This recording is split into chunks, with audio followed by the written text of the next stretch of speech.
Good afternoon, everyone. My name is Chris Cole. I am a project director in the Office of Markets and Innovation at the Department of Public Service. I'm responsible for overseeing the ratepayer-funded low to moderate income programs and policy, among other things. I just wanted to take a minute before we get started to thank you all for making time for this important conversation. We want to make sure that we, give all of those, folks that are out there working on the ground and, with and for low and moderate income customers to have an opportunity to, get clarifications when it comes to the Commission's May 15th order related to the LMI EEBE programs. And so what we're hoping today will do will provide you with the ability to get clarity and ask any questions that you have yeah, on what is in the order. Before getting started, I do want to take a minute to introduce the DPS team that you'll be hearing from today, in addition to myself.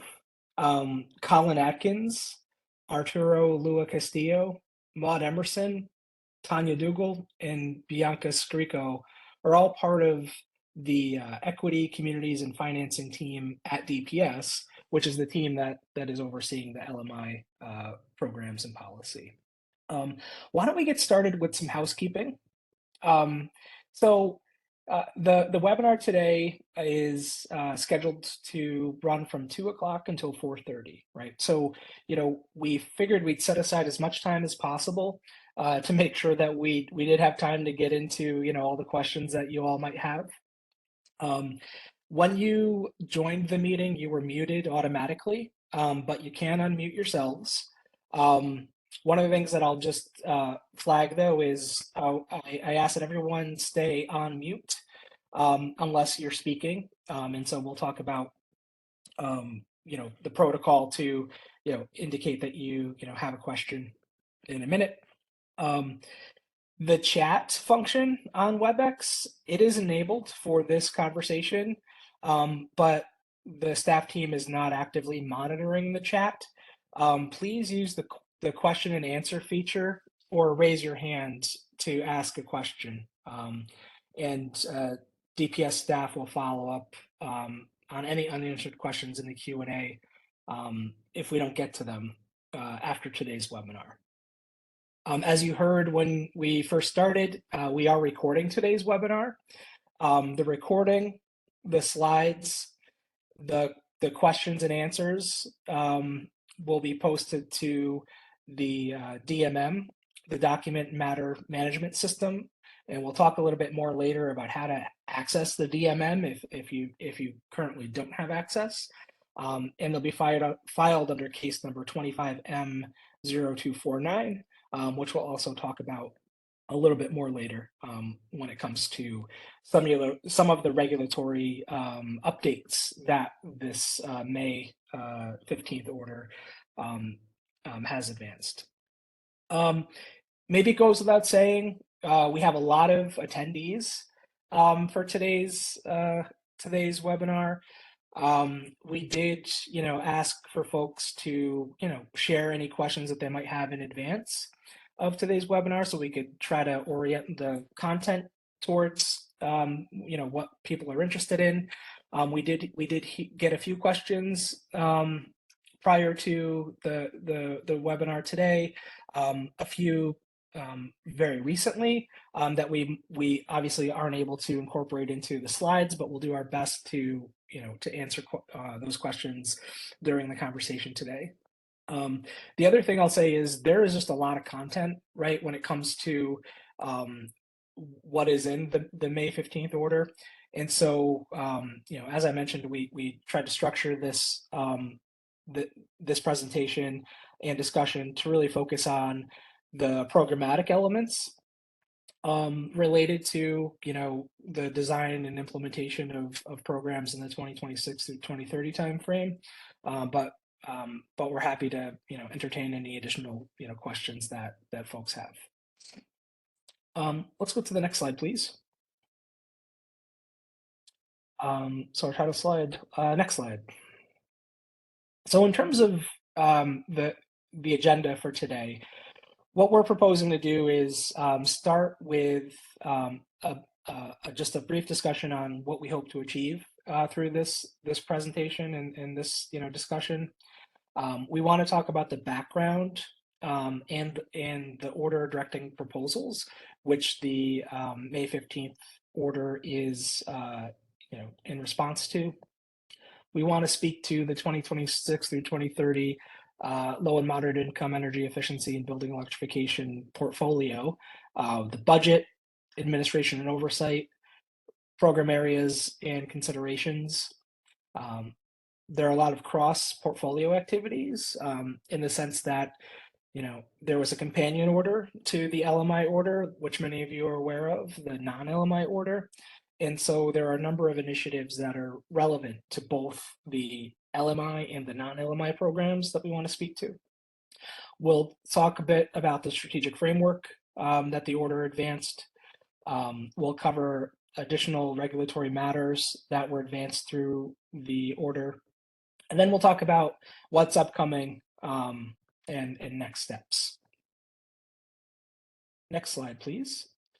So in terms of our goals for today, so number one, right, we want to make sure that we give a detailed summary of the May 15th, 2025 low and moderate income energy efficiency and building electrification order. I'm sure many of you have seen it or at least kind of understand what's in it.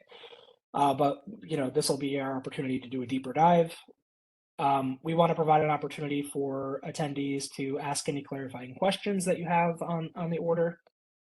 And then we'll preview, the upcoming timelines as the order lays out several deadlines for filings and, deliverables from not only DPS staff, but the utilities and NYSERDA as program administrators. And then we'll talk about next steps. Let's go to the next slide, please. So in terms of the background and the order directing proposals, there's significant history when it comes to all of the activities that have led up to the May 15th orders, right? So most recently, going back to 2022, in September, the Commission issued an order that was initiating a review of the New Efficiency New York and Clean Energy Fund proposals. So just by way of background, the Clean Energy Fund is the primary ratepayer funded portfolio that NYSERDA administers, right? And so that was authorized from 2015 through 2025. So, the Clean Energy Fund is, the authorization period is coming to an end at the end of this year. And under the Clean Energy Fund, there were four primary portfolios, right? So there was the market development and market development portfolio, which included the programs that we're talking about here, the low and moderate income programs, in addition to a number of other important programs intended to help transform the market for clean energy innovations. The New York Green Bank, the New York Sun, and then also the innovation and research portfolio make up those four portfolios under the Clean Energy Fund.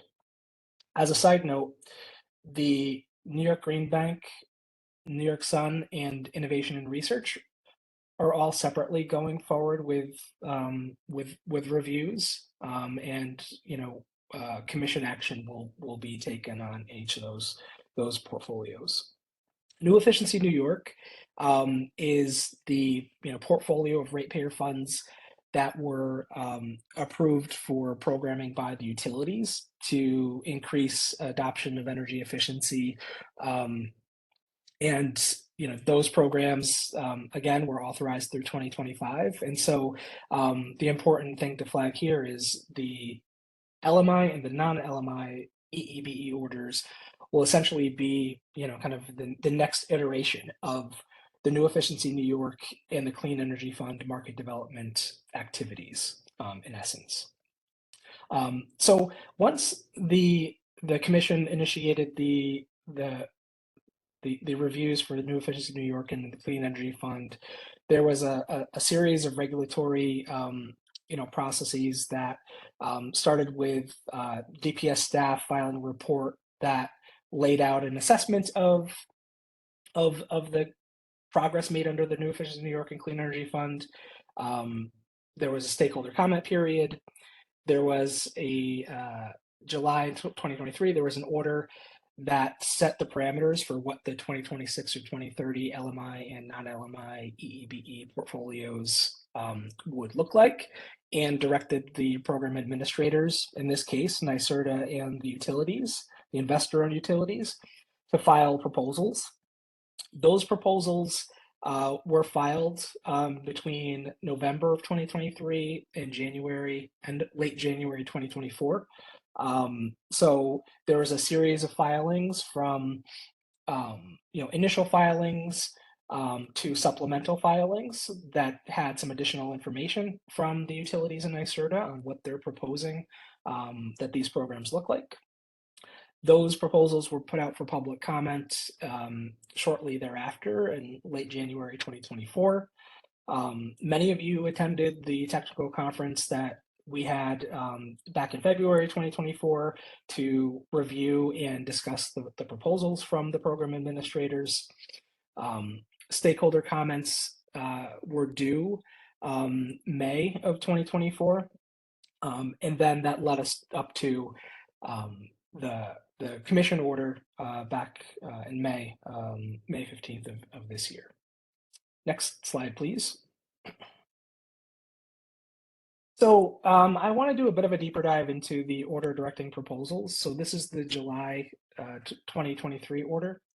So I had mentioned that that order set forward several parameters for how these programs would look going forward.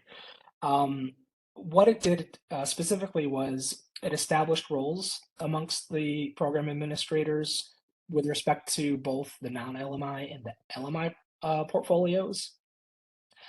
When it comes to the LMI portfolio, that order designated NYSERDA as the lead administrator of low to moderate income 1 to 4 family homes programs statewide, affordable multifamily programs in upstate New York.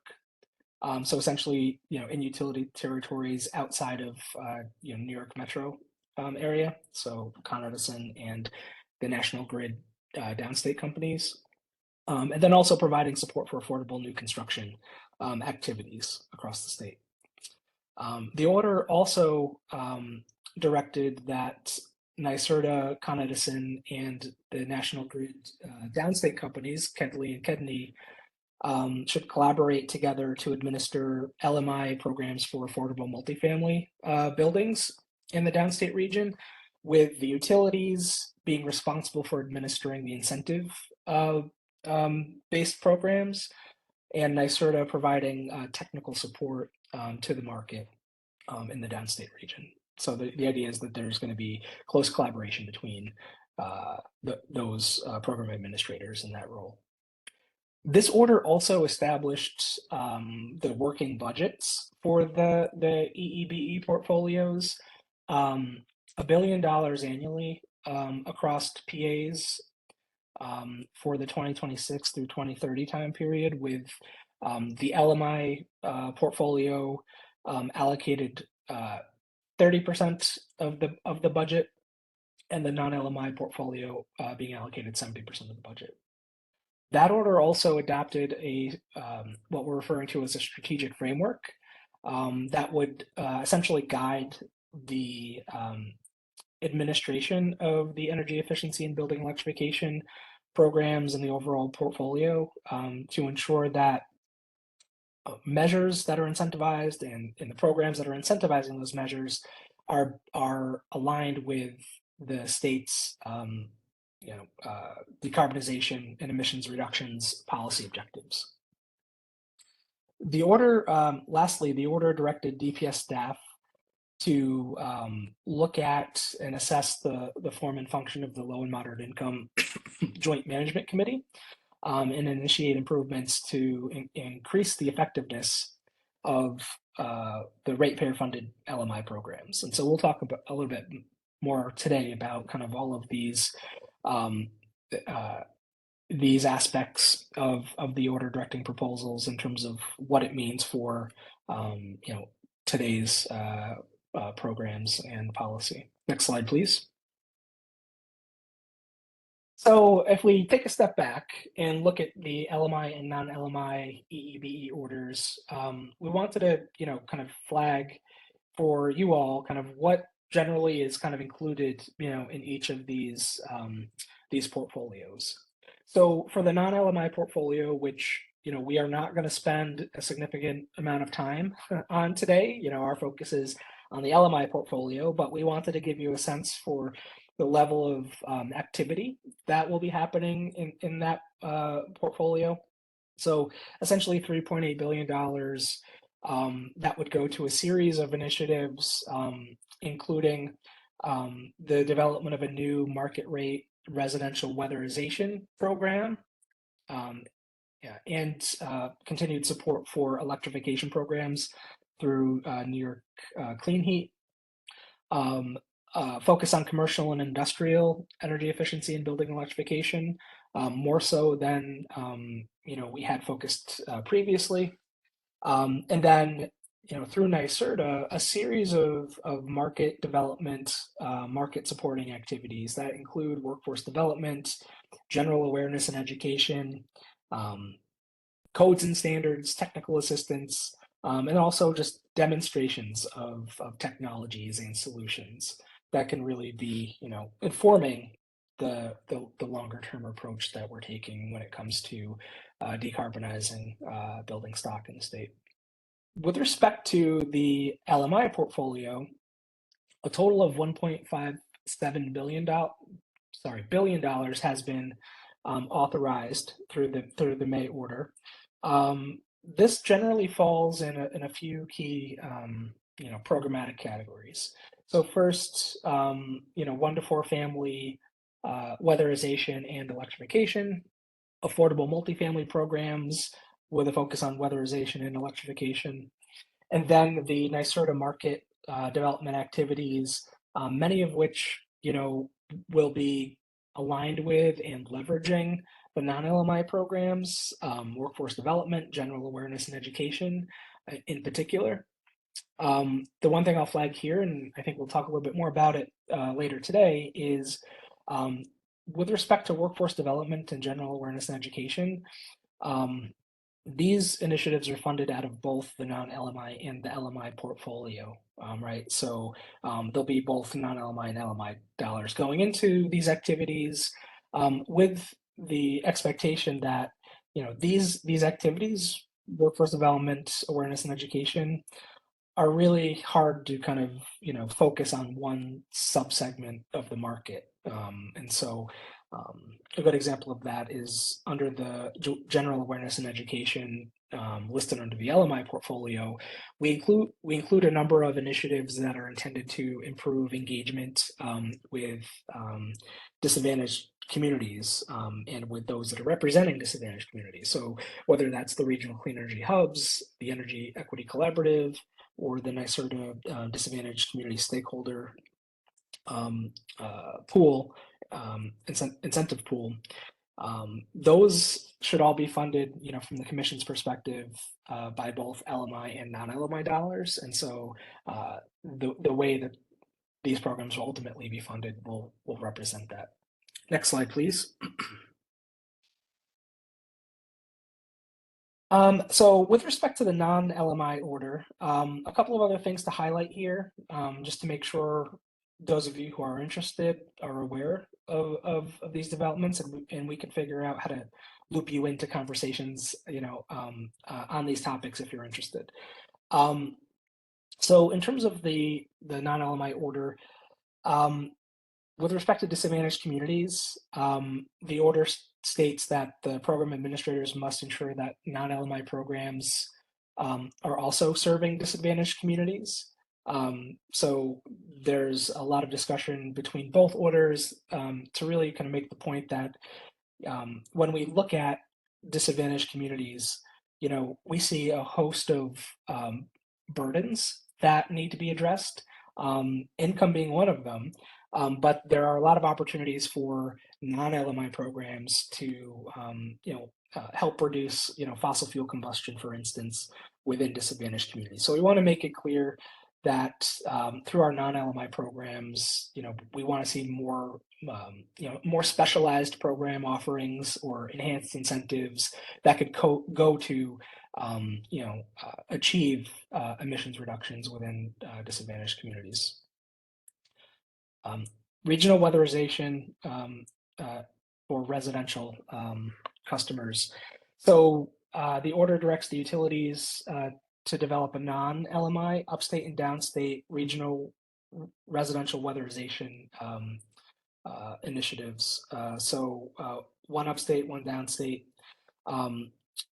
Pretty soon, DPS will be hosting a series of technical conferences. So starting next week, June 17th, and then the following week, June 26th, to discuss what these programs should look like, right? So what are the considerations that the utilities need to be keeping in mind when it comes to developing these regional weatherization programs? I'll just note here that the utilities, according to the non-LMI order, have until August 13th to file plans for these weatherization programs. And then ultimately, those plans would have to be approved by the commission. The non-LMI order also includes a residential engagement platform, which would be administered by NYSERDA. So the order directs NYSERDA to integrate utility administrative programs and related information into its residential engagement platform that's been launched. And then it also calls for a joint customer platform utility integration plan to be filed on November 15th of this year to better articulate, how NYSERDA and the utilities will be working together to make sure that, these customer-focused engagement platforms, are able to be, most impactful by including utility information and utility programs in addition to NYSERDA programs. And then lastly, and this one is related, more related to LMI programs, the electrical service upgrades issue dealt with in the non-LMI order.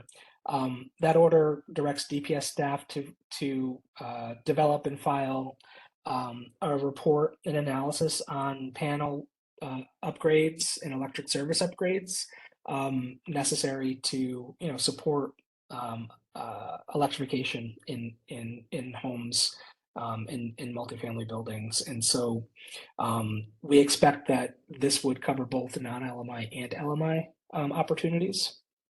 Next slide, please. Okay, so let's start the deep dive into the LMI EEBE portfolio. Advance to the next slide. Okay, so the May 15th order, does a number of things, but to start with, what we wanted to do was lay out the objectives that the commission has articulated for the LMI EEBE portfolio and the programs that will be included within it. So number one, reduce energy consumption and costs for households experiencing greatest energy burden, right? So, the commission has long had a priority placed on energy affordability for lower income households. And, we don't see that changing with the advancement of the EEBE portfolio. If anything, affordability has become such an important issue to be addressed right now, just given, the state of the economy and, the challenges that folks are having making ends meet. Secondly, the portfolio should maximize the impact of ratepayer funds. So whether that's through improved and effective coordination with ratepayer programs or in policy, or with programs outside of the ratepayer funded portfolios, leveraging other funding sources and looking at ways to drive administrative efficiency in how these programs are run, right? So we want to, make it easy to participate. We want to reduce costs for not only the customers that are looking to participate, but also for those that are administering these programs. We also want to simplify participation and administrative burden for applicants and contractors wherever possible. We want to do a better job of reaching out and incorporating feedback from stakeholders and market participants in the design and implementation of these programs. So kind of throughout the LMI order, and we'll discuss it further today. There's an emphasis on improved stakeholder engagement and the need to make sure that as programs are designed and implemented, the input from those that are working in the field, working with these programs and trying to help customers and residents participate in these programs, that input is reflected within how the programs are designed and rolled out. Transparency in terms of how the programs and the portfolio is performing is really important, and so we want to make sure that that's a focus going forward. And so we'll speak to several attempts and efforts to improve that transparency. And then we want to ensure that when it comes to the way that the program's running, right? So these programs are being authorized for 5 years. There's a lot of time for things to change with programs. And so we want to make sure that across the board, there's clarity and certainty on the program guidelines, what the objectives and the goals are for the programs, and then the budgets, for market participants. We've heard loud and clear from whether it's service providers or contractors or community-based organizations that are working with these programs, that frequent changes, by program administrators can create havoc. Even if the changes are well-intentioned, it can create a lot of challenges for those that are working to, create uptake for those programs. And so we want to make sure that we can reduce the volatility when it comes to, what's happening with respect to changes to programs, program budgets, that sort of thing. So that's going to be a big focus for DPS staff as we move forward with the oversight of these portfolios. And then, just to give you a snapshot, and we'll talk a little bit more about this throughout the conversation, but we mentioned already that there's a little over $1.5 billion that will be programmed through the 26 to 2030 time frame. We're estimating that these programs should achieve at least 100 million MMBTU equivalents in lifetime energy savings, and we're also estimating that over 600,000 LMI households should be served between the small residential and multifamily programs that'll be administered. So obviously there's a lot that needs to happen in terms of developing these programs and ultimately landing on program design. So that, that may change ultimately what we're expecting to achieve here, but just to kind of share kind of where we're starting from in terms of what was proposed and what the commission sees as what's possible to achieve. Want to share that here as we get started. Next slide, please. Okay. So with respect to the LMI energy efficiency and building electrification budgets that have been authorized. So the $1.5 billion is going to, essentially kind of look like about $313 million annually to these LMI programs. So this is a pretty big increase over where we have historically been. So $131 million more per year going into LMI programs compared to the last the last 5 years of programs. One of the things that the commission articulated within the order was, really an intent to make sure that between the non-LMI and the LMI portfolios, that there was an emphasis on maximizing um, the impact of the available funds, and in particular, maximizing the available funds to the low and moderate income energy efficiency and building electrification programs that are, providing incentives um, to LMI households as well as for workforce development activities. And so, um, you know, what those of you who are able to, get through the order at this point might have seen is there were a number of adjustments made to what was proposed in terms of the budgets by the program administrators, in particular on the NYSERDA side. So what the LMI order does is essentially, shift funding from, places where the commission thought it wouldn't be as impactful.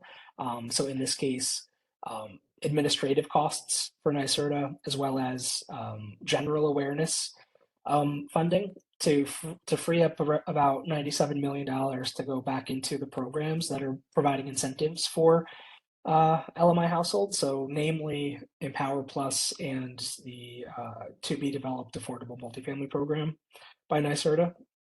These efforts also wound up increasing the workforce development budget from what was proposed at $66.1 million to $83 million over the course of the 5 years. To emphasize the need to make sure that the programs are putting as much funding into incentives and services. The commission also established a metric that will be tracked, named money out the door. So this is really kind of an intent to make sure that at least 80% of authorized budgets should be going into programs or incentives and services to support LMI programs. With respect to budgets, the PAs also have ability, and by PAs, I'm referencing the utilities in NYSERDA. Apologies for that slip. They have limited flexibility to shift budgets across years to ensure that funding is sufficient through 2030, right? So if one program administrator has a significant amount of interest in a program in a given year, they have some ability to shift some money forward to help address that market demand. But there's parameters in place to make sure that there will be funding available through the full 5 years. We don't want to be in a position where all of the program dollars that are authorized are kind of spent in a few years, and then there are no additional ratepayer funds available to support these programs. So it's going to be really important for program administrators to be able to manage their their programs in a way that they'll have budgets and they need to manage them. Lastly, and it's a question that comes up quite a bit, program administrators can be fuel neutral with their budgets, and so households that only pay into the electric portion of the collections, those funds can be used on a fuel neutral basis to make sure that shell measures, for instance, can be done in those homes. Next slide, please. We're going to cover a few more slides, then I think we'll pause for some Q&A. With respect to the actual distribution of budgets, what this table does is just break down, by program administrator in the low and moderate income, portfolio, where those dollars are primarily going. I'll just make a note, just as with, any table that's rolling up, billions of dollars, there may be some rounding issues. So, maybe the sums might not totally match, the actual individual budgets, but they're very close. And so to give you a sense, in the 1 to 4 family space, about $440 million is being programmed there. About $820 million would be programmed in the multifamily space. So that includes not only the incentive programs, but also the technical assistance work, which we'll talk about. And then also on the NYSERDA end, they administer what's been called the direct injection program, which is work with housing agencies, namely the state Homes and Community Renewal, as well as New York City HPD. General awareness and education is funded at $52.3 million out of the LMI budget. Workforce development is funded at $30 million out of the LMI budget, with additional funds, being tacked on from the non-LMI program. Administrative costs, as you can see, about $172.8 million. And then we have evaluation and New York State cost recovery. New York State cost recovery is actually a cost that is incurred by NYSERDA, so that's why that's there. Next slide, please. So one of the one of the important aspects of this this order is establishing improved oversight of the LMI portfolios by DPS staff. So we want to talk a little bit about how we see administration and oversight of these programs take place. So the first thing is the order called for the Department of Public Service staff to develop a filing on the transition from the current Joint Management Committee structure. In the order directing proposals, and then prior to that in the staff report assessing the Clean Energy Fund and New Efficiency New York, there are a lot of, I guess, concerns identified about the structure of the Joint Management Committee and the function of the Joint Management Committee at that time.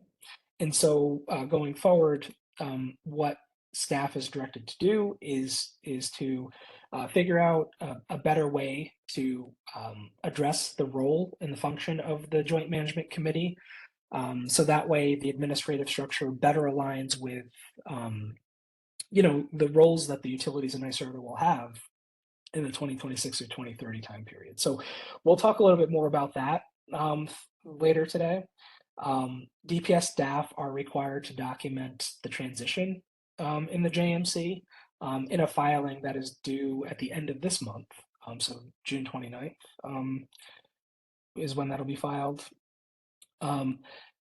NYSERDA, the National Grid downstate companies, Kedley and Kedney, and then Con Edison are required to file a joint LMI implementation plan for the 2026 through 2030 time period by September 12th of this year. We'll talk a little bit more about that, but the order later, but the order requires the utilities in NYSERDA to develop this plan with stakeholder input. So there will be some opportunities made by the program administrators to bring stakeholders and market actors into the conversation to help think through what these programs should look like. So we'll give you details on that at the end of the discussion today. And then beyond that, there are several kind of instances where we need to look at an improved overall management of the LMI portfolio.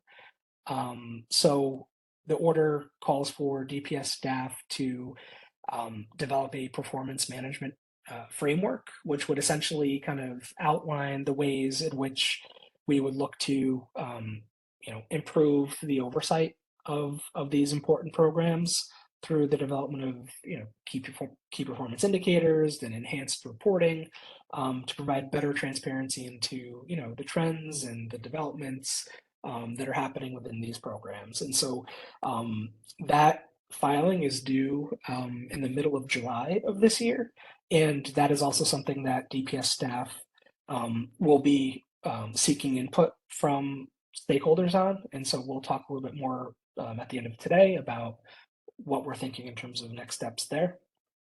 And then the order calls for just overall an improvement in terms of stakeholder engagement by DPS staff and the program administrators. right? So that includes coordination with the existing energy affordability policy working group that um, several of you, at least I know for sure, on this call are part of, and that is a DPS-led working group to inform the energy affordability program, which is essentially the ratepayer-funded bill assistance program.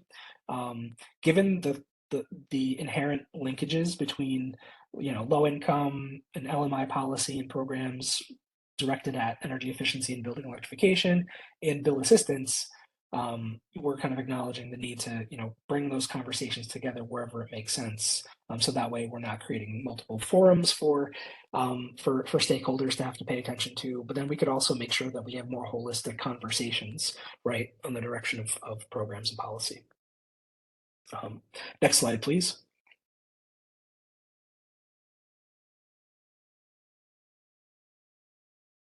So I spoke a little bit about this already, but in terms of DPS oversight, um, we want to make sure that whether it's the program administrators themselves, DPS staff, and then stakeholders and all of you who have an interest in how these programs are doing, have more more insight and more transparency into what's actually happening with the programs. We spoke about the JMC transition, which we'll be working on here over the next few months. Um, we also are very interested in facilitating improved stakeholder engagement on the LMI EEBE portfolio, including the incorporation of in-person stakeholder meetings wherever we can to discuss the performance of the programs, provide a time for us to talk about emerging issues, and opportunities for improving programs or addressing barriers or challenges that programs are having in the market. Um, one of the objectives we have there is to really kind of improve on the way that DPS staff have been communicating and working with stakeholders on these important programs. And so we are going to be proposing like a quarterly meeting series where we can dedicate the time to be working through what's working, what's not working, and hearing priorities from stakeholders directly. So I think we have a little more content on that later today.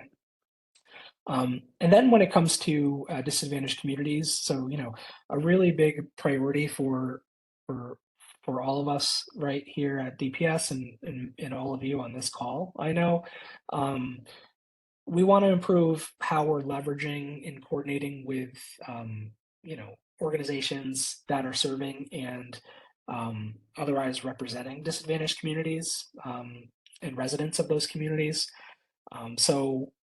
As many of you may know, NYSERDA, over the last several years has done a nice job of developing several initiatives that are intended to really do that, improve engagement with representatives of disadvantaged communities and improve access to programs for those communities.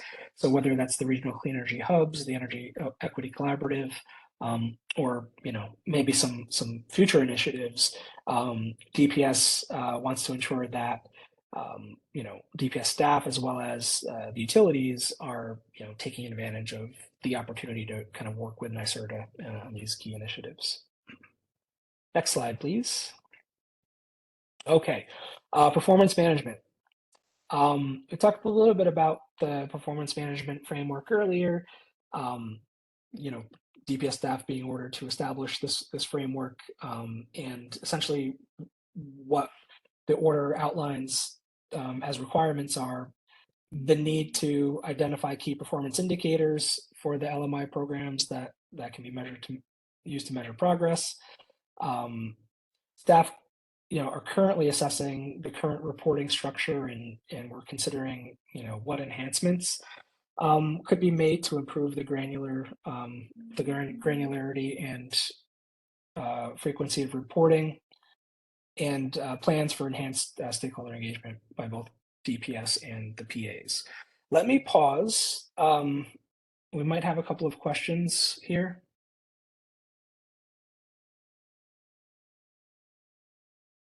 I don't know if someone from DPS could help like facilitate that because I don't have I don't have the questions in front of me. Hey, Chris. Yeah, we do have a couple questions in the chat. From Rachel Goodgall, could you please clarify what you mean by program admins can be fuel neutral? You mentioned a household only paying SBC on electric could get envelope measures. Is that assuming they have gas heating, they still could? As long as household pays SBC on one of their bills, they'll now be able to get measures for all their fuel sources. Does that include households heating with delivered fuels? Yes, sorry for not getting to your question earlier, Rachel. Uh, Households that heat with delivered fuels, um, but also pay into the SBC on the electric side, um, can have their envelope work, for instance, covered by these programs. So fuel neutrality applies to obviously those that heat with electric, um, gas, but also pay into the electric SBC as well, just for their basic meeting their electric load. Thank you, Chris. We do have one more question here from Rebecca Morris, which I believe we'll be touching on a little bit more later. Will the engagement portion of the plan include specific requirements to show how stakeholder ideas are integrated into programs rather than just allowing PAs to say, quote, yeah, we did that? Hi, Rebecca. Thanks for the question. So the order um, outlines a requirement for the program administrators to, in the development of their implementation plan and in the filing of the implementation plan, to identify the feedback received by stakeholders, and then also, speak to, um, whether and why not, why the feedback wasn't included. Sorry.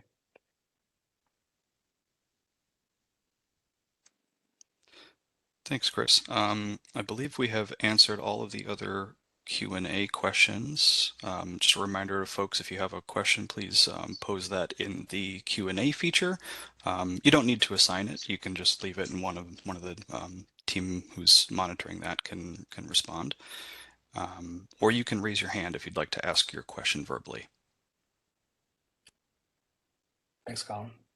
And I'll Thanks, just jump everyone. in response to some of the questions in the Q&A about the KEDLI weatherization program. Just to clarify, I believe those are referring to the non-LMI programs that were mentioned earlier. And Chris mentioned that there would be some upcoming tech conferences on the development of the regional non-LMI weatherization programs. And so for further discussion of those issues, I would suggest the non-LMI tech conferences as the more appropriate venue. Thanks, Maud. Okay. So, and I think to wrap up the performance management discussion, and then Colin can correct me, I think we have some time set aside for Q&A shortly after this. The performance management framework also needs to include plans for how DPS will actually, enhance stakeholder engagement, both from the DPS side of our responsibilities, as well as expectations for program administrators. Next slide, please. Okay. So before we go into a discussion on the program areas and considerations, let's pause and see if there are any additional questions. And it looks like we have a few in the chat that that we could answer. Yeah, there was one that I missed earlier. I apologize, Jay. We had a question from Jay Best. When the order refers to downstate, does that include Long Island, PSEG Long Island territory, or does that only apply to downstate investor-owned utilities like Con Ed? Thanks, Colin. Thanks, Jay, for that question. I think that's an important clarification. So within the order, the commission is referring to those investor-owned utilities. So in this case, it would be Con Edison and then the downstate national grid companies, KEDLI and KEDNY. When it comes to, I know we got a question prior to the webinar, so maybe I'll take an opportunity to just to address that now since we're talking about Long Island. There was a question that came in about, to what extent are PSEG and LIPA customers able to participate in these EEBE programs. And so to be clear, these programs are directed at those that are paying into the collections that the investor-owned utilities are making. So typically a PSEG Long Island customer would not have the ability to participate in these programs, except when it comes to those customers who are also heated by National Grid on Long Island. But that being said, NYSERDA does administer a number of other funding sources that are statewide. So that includes the Regional Greenhouse Gas Initiative, funding through the Home Energy Assistance Program, and then any funding that is allocated through state budget appropriation are all intended to be administered statewide, including on Long Island. And I know that NYSERDA and the PSEG team do coordinate on this. So if you do have specific questions for NYSERDA, we can definitely connect you to the right people at NYSERDA for those conversations.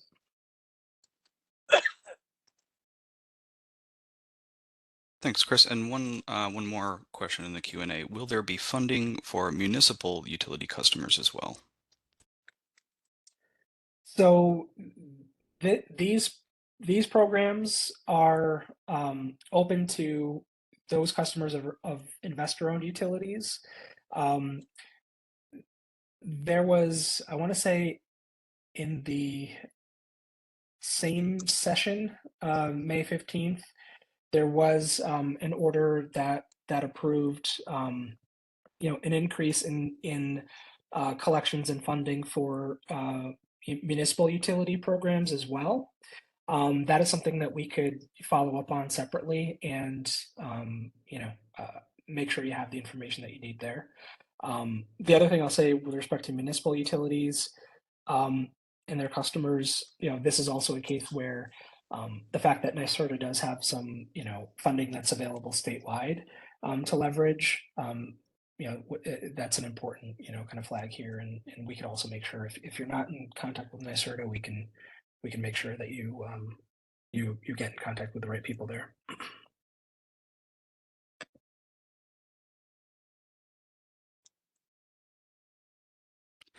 Thanks, Chris. I'm seeing a question from Jamie Culbertson asking if they can be connected with the right people to please piggyback on Jay's question. I'm not sure if you mean right now during this webinar, Jamie, if there's a follow-up, or if you would like to take that conversation off this webinar for more detail, if you want to provide any follow-up to your first question. Sidebar. Okay, thank you, Jamie. Yeah, we can definitely do that. So yeah, thanks, Colin, and Jamie. We'll follow up separately. I think we have your email address since you're registered, so we'll follow up and connect you to the right people.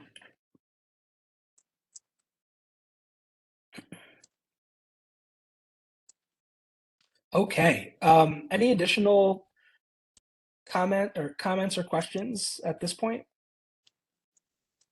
I don't see any hands, and I don't see any additional questions in the Q&A box. So why don't we move along and start to dig into the program areas and the considerations that the May 15th order outlines for the programs. And so I'll turn it over to Colin to get us started there.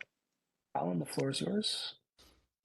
Thanks, Chris. Good afternoon, everyone. My name is Colin Adkins. I'm a policy analyst with the EFC team here at Department of Public Service. I'm going to take us through some of the directives here in the May 15th order, covering some of the specific program areas and considerations. First, in the 1 to 4 family homes, you might also hear this described as single family homes outside of the order.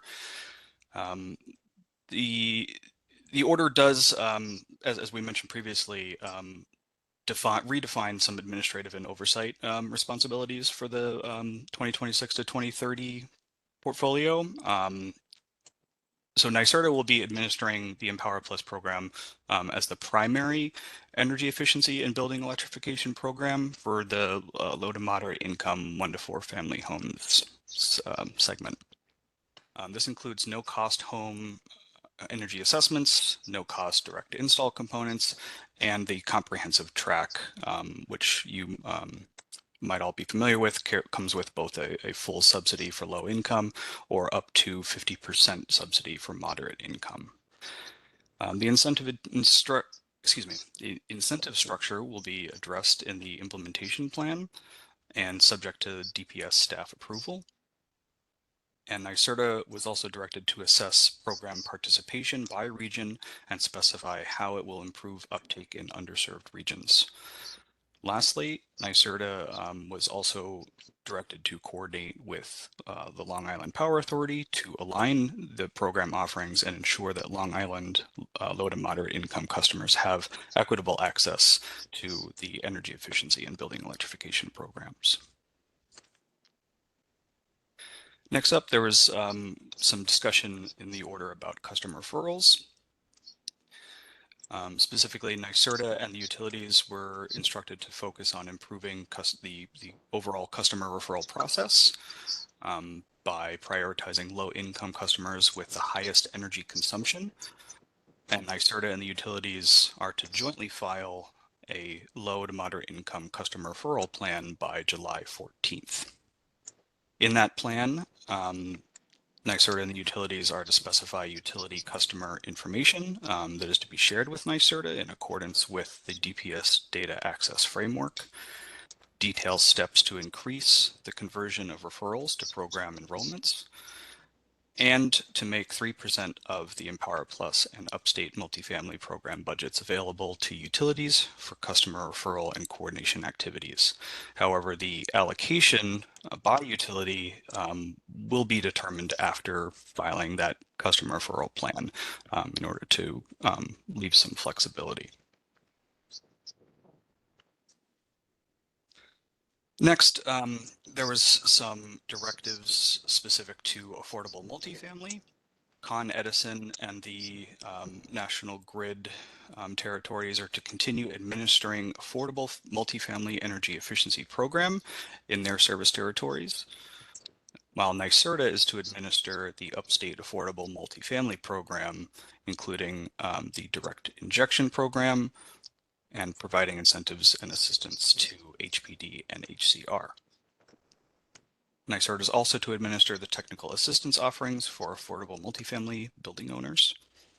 And NYSERDA is to refine technical assistance offerings, more specifically to clearly communicate levels of technical assistance available to the market and, where relevant, right-size the assistance to align with utility incentive program design and delivery.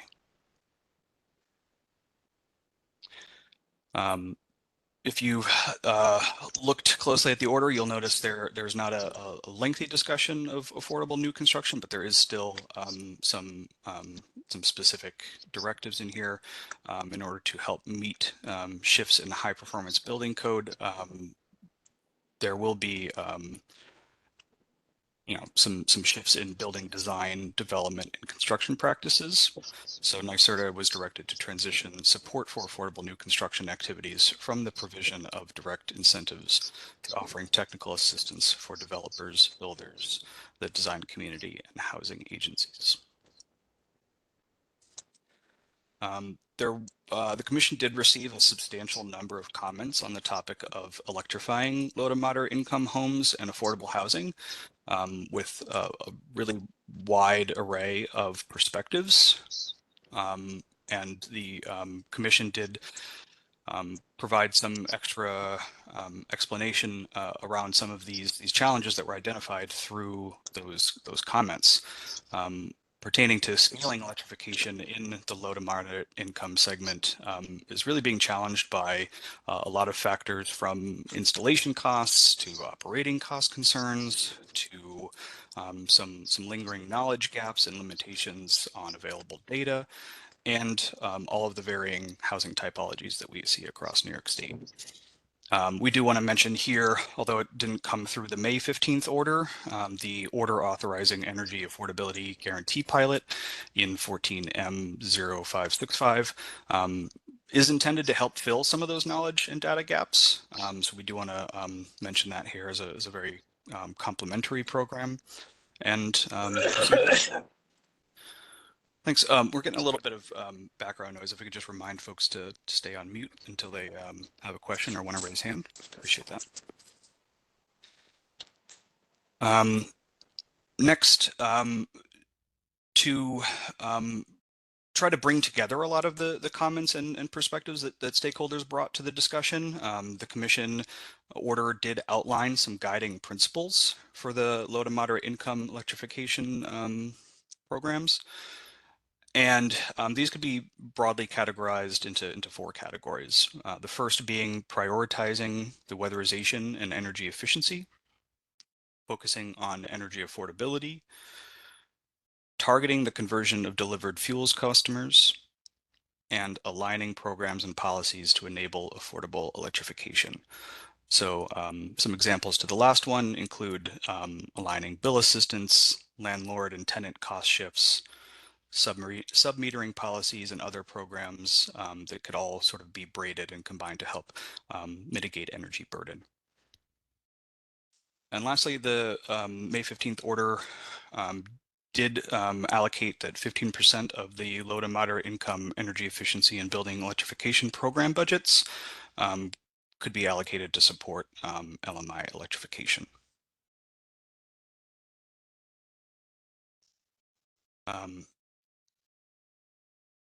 The order did also direct NYSERDA to modify the criteria for low income, specifically to the Empower Plus program, to include annual income at or below 60% of the state median income or area median income, whichever is higher. And if you have seen just the 2024 to 2025 income limits, there are many counties in which this is applicable. A lot of them being downstate, from the Mid-Hudson to New York City and Long Island, that would have expanded eligibility under this this rule change. And so, just to give some examples, some real-world numbers. Currently, a family of 4 in Queens earning $76,680 annually. That's the 60% state median income. This, you know, would effectively become $93,300 at 60% of the area median income. So around a $16,000 difference. Now, just a reminder that this is in the 2026 to 2030 order. So the numbers I just gave are using, kind of current income levels. That those won't be the exact numbers, but just to give you all some context of the difference that we're talking about with that particular rule change. Next here, the program administrators were instructed to coordinate with housing agencies to identify opportunities to align affordable multifamily program eligibility criteria between these programs. Now, the Commission did decline to broadly adopt open-ended geographic eligibility for programs specifically directed to address the needs of income-eligible customers. And it did encourage the program administrators to explore strategies to streamline energy efficiency and building electrification program enrollment, and still help facilitate these community scale projects, as well as encouraging program administrators to consider specific opportunities to incorporate geographic eligibility in a manner that would ultimately ensure that those LMI funds are not directed towards non-LMI households. And so before we move into our next section, I just want to see if there are any further questions that have come up. Yeah, this is Tanya. There are a number of questions which we may have to follow up separately, just to make sure that we provide the most complete answers. So I just wanted to recognize that to a degree, there will be additional follow-up answers following the presentation. Some of these questions might take additional time to respond to. As far as what might be done in moderate income households right now, there are explanations of all what is covered and not covered within the statewide low income implementation plan that specifies caps. Empire Plus was modified in 2023. So we will try to make sure that we answer those questions following the webinar. Hey, Tanya, Thanks, thank you. Chris. And Colin, yeah. So we've been trying to respond in the chat to some of these questions, but let me do my best to do a quick round robin on just the questions that have come in that we definitely can give some answers to now. Okay, so the first one, Jenna Lawson had flagged that the NYSERDA's provisional approval process is providing challenges to contractors serving underserved areas and pushing them out of LMI program participation and potentially layoffs. How do we reasonably expect the improved geographic uptake with the Empower Plus program, or when the Empower Plus program is projecting to shrink 30% each of the next 2 years? So, with respect to Empower Plus and the budgets available, we at DPS understand that NYSERDA is funded through a number of different funding sources.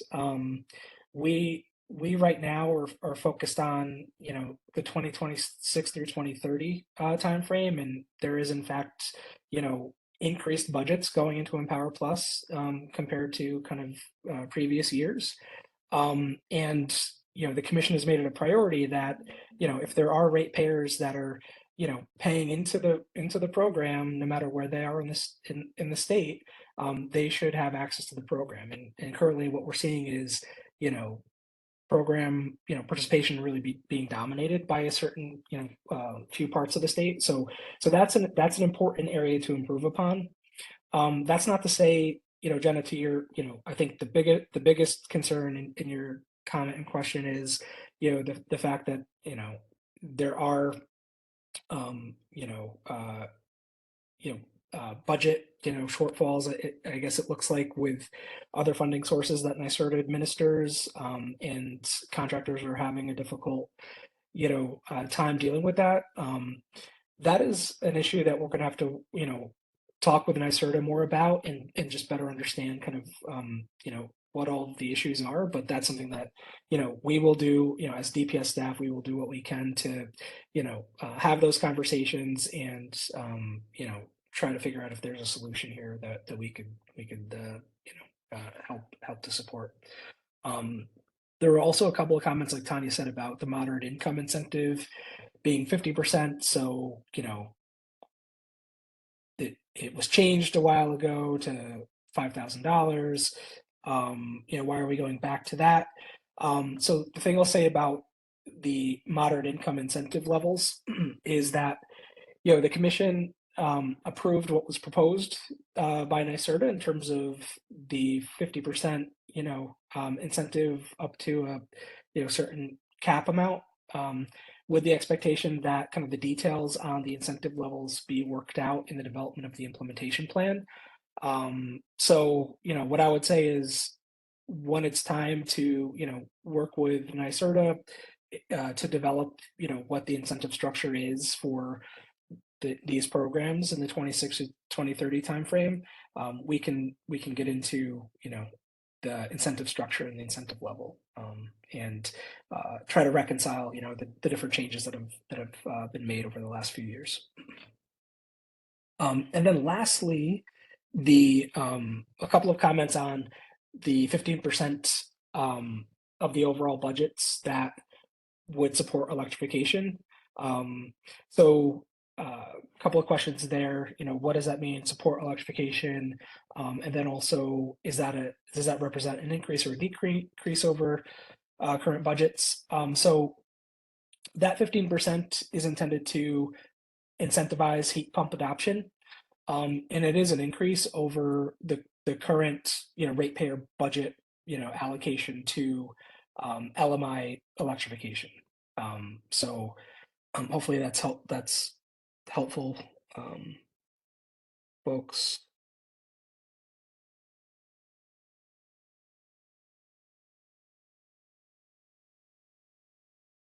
And then lastly, there was a question about what parts of the state are seeing the most Empower Plus program participation. Based on Open New York data, which is kind of the, the data that's publicly available in terms of where projects are located, there are pockets of upstate New York that seem to have the majority of Empower projects, and so what the commission is kind of directing here is to ensure that we're looking at opportunities to kind of improve the the level of uptake across the board. So if that means that certain parts of the state that aren't seeing many programs, like New York Metro, for instance, um, you know through the Empower Plus program, I should say, um, you know looking at ways to improve the number of households that can be served in New York Metro or the Mid Hudson, for instance. Chris, there's also one question that ended up in the chat as opposed to the Q&A, and I just want to make sure we didn't miss it. From Michael Gervasi Yeah. to everyone, will any likely changes in federal funding affect these 2026, oh, sorry, pop-up window just covered it, to 2030 plans, or is this all derived from New York State funding?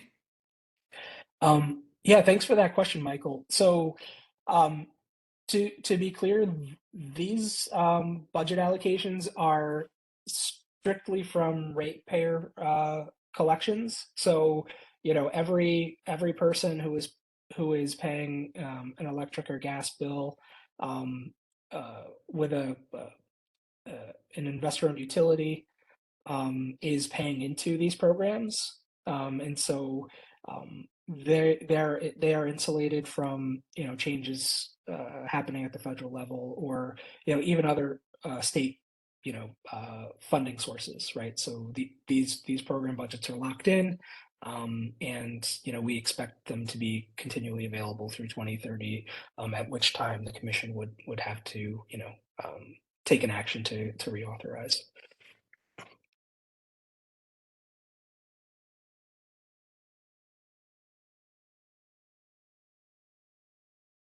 Right, and I do just want to recognize that we have a hand raised. Emily, if you would like to come off mute and ask your question. Yeah, thank you, Colin. Can you hear me? Yes, loud and clear. So I had put a question in the Q&A, and I think there's some misunderstanding of what the initial question was. In terms of the Empower Plus moderate income incentive, having the subsidy of measures up to 50%. Currently, it's just a $5,000 grant, up to $5,000 grant with no subsidy required. Are we saying that new guidance is requiring there now be a up to 50%, or sorry, 50% subsidy up to the cap limit? Or is So Emily, so for the 2026 through 20 period, what the commission approved was what was proposed by NYSERDA for the moderate income programs, and that is a 50% subsidy on the cost of the project, with a certain cap level. So we're acknowledging that NYSERDA may have made some changes since they proposed what the program would look like to the commission, and so what we're going to need to do is reconcile that in the development of the implementation plan. okay, thank you so much for clarifying. Yep. So, sorry for not being clear earlier, but that's what these meetings are for. So please feel free to, ask any other clarifying questions if you have.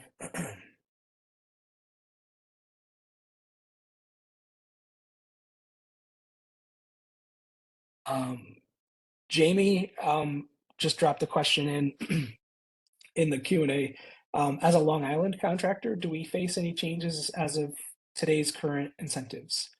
So Jamie, at this point, what contractors on Long Island would, how they would be affected when it comes to this portfolio of programs is the KEDLI programs that are currently administered by, well, I should say the program, the KEDLI Heat program that is administered by National Grid would be shifted to NYSERDA in the 2026 through 20 period. So that would change to the extent that you're involved in that program.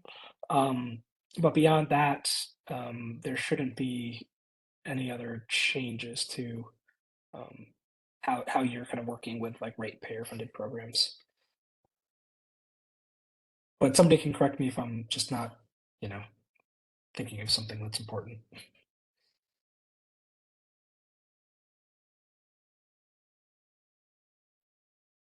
In terms of the rest of the state, just to be clear, we're talking about our downstate utilities, whereas Long Island, LIPA, and PSEG will also be developing their own changes for the 2026 period. We do not have insight into what those are.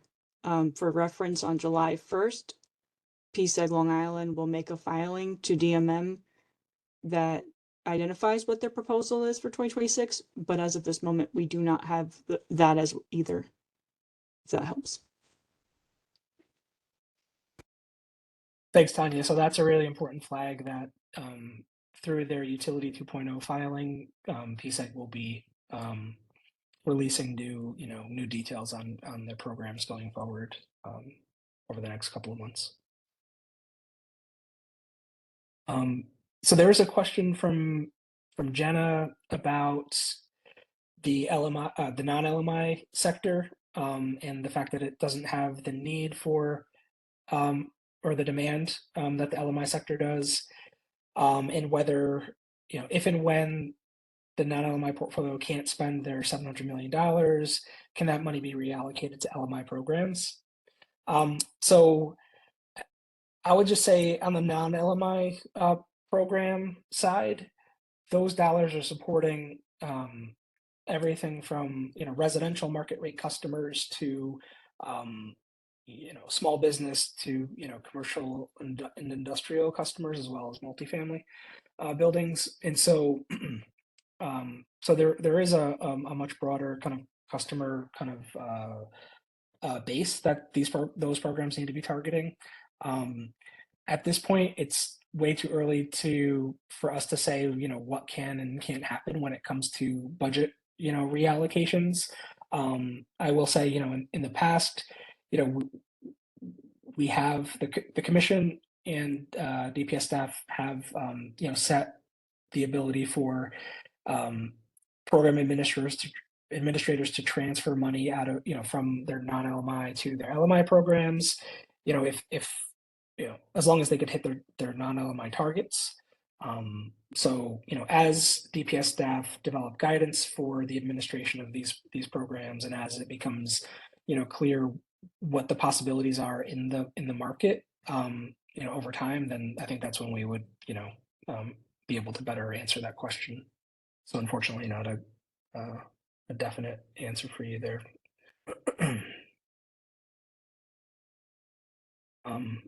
And then lastly, I see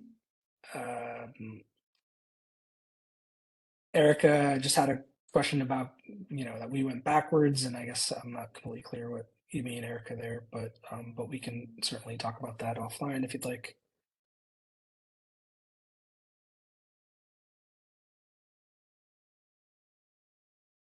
A question from Esmeen, who works in outreach and education, and is in the field all the time, and it's likely that customers will be asking questions about these programs. Is there a way I can get more information or keep in the loop with program developments? Yeah, so I think what we would recommend there is we'll talk a little bit more at the end of this discussion about how to sign up for updates to anything that's filed within the DMM. So that's one way to kind of include you in updates, and then secondly, we're kind of expecting that the utilities in NYSERDA will, kind of, you know, do do some stakeholder engagements and keep you apprised of developments. And then lastly, DPS staff will be hosting quarterly kind of discussions going forward. And so if you're kind of looped into those discussions, we'll make sure that you'll be made aware of any developments that happen with these programs.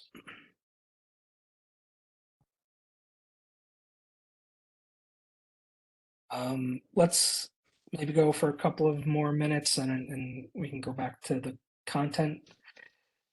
Yeah. It looked like, was there a hand up? Or no? Yeah, we have a hand from Eric. Okay, Eric, do you want to go ahead?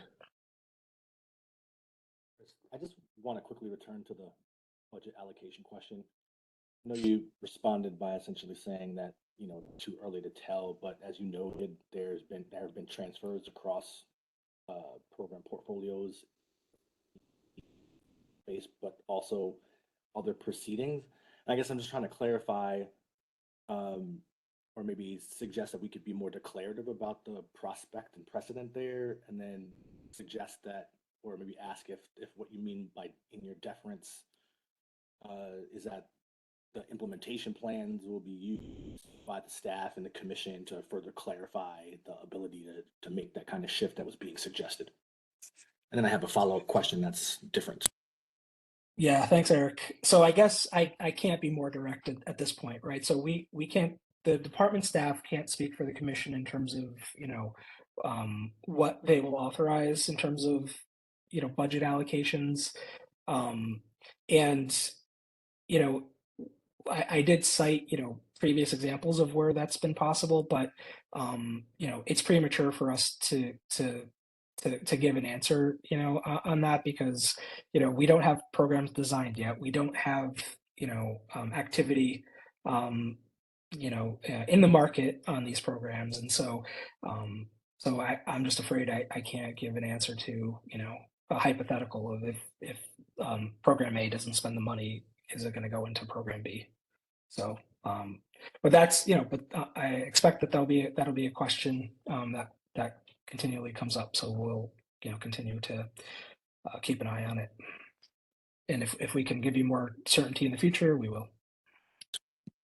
Appreciate that. Just quickly moving on, it looks like I just want to return to Jenna's question in the Q&A. It's about the NYSERDA's provisional approval process and what it looks like in terms of just program shrinkage. There was a response given that I don't think maybe fully understood or maybe answered the question. And so it seems like this is an administrative procedural question as opposed to an impact of federal funding question. So Chris, I'm hoping you might be able to revisit that question for us and answer the administrative question that's being raised. I guess, can you clarify what the administrative question is? I'll let Jenna speak for herself, but the way I understood the question was essentially, how would you reasonably expect to improve geographic uptake when the Empower program is projecting to shrink 30% each over the next 2 years, and is being sort of while NYSERDA is implementing a provisional approval process. The implication there, as I read it, is that there's sort of funneling or slowing of the pipeline into the program, and there's anticipated further shrinkage of the program. So it's just, again, seems like a PA guidance kind of question that's being asked, not a funding question. Yeah, and so I think what I had responded, and I'll say it again. We need another conversation on what's happening there. We're happy to work with NYSERDA and talk through, what options we have to, to better understand the issue, and, look for solutions. But, we don't have all the details and all the facts on what, and I'm speaking for the DPS staff. We don't have all the details and the information on what's happening with the provisional approval process. We know NYSERDA was taking steps to manage the pipeline of projects, but kind of what that looks like in practice, we need some more information on. So, I can't really speak more to it than, that we will do a follow-up and have a conversation with NYSERDA to understand, what's happening and what the opportunities are for us to, reduce the impact, for contractors.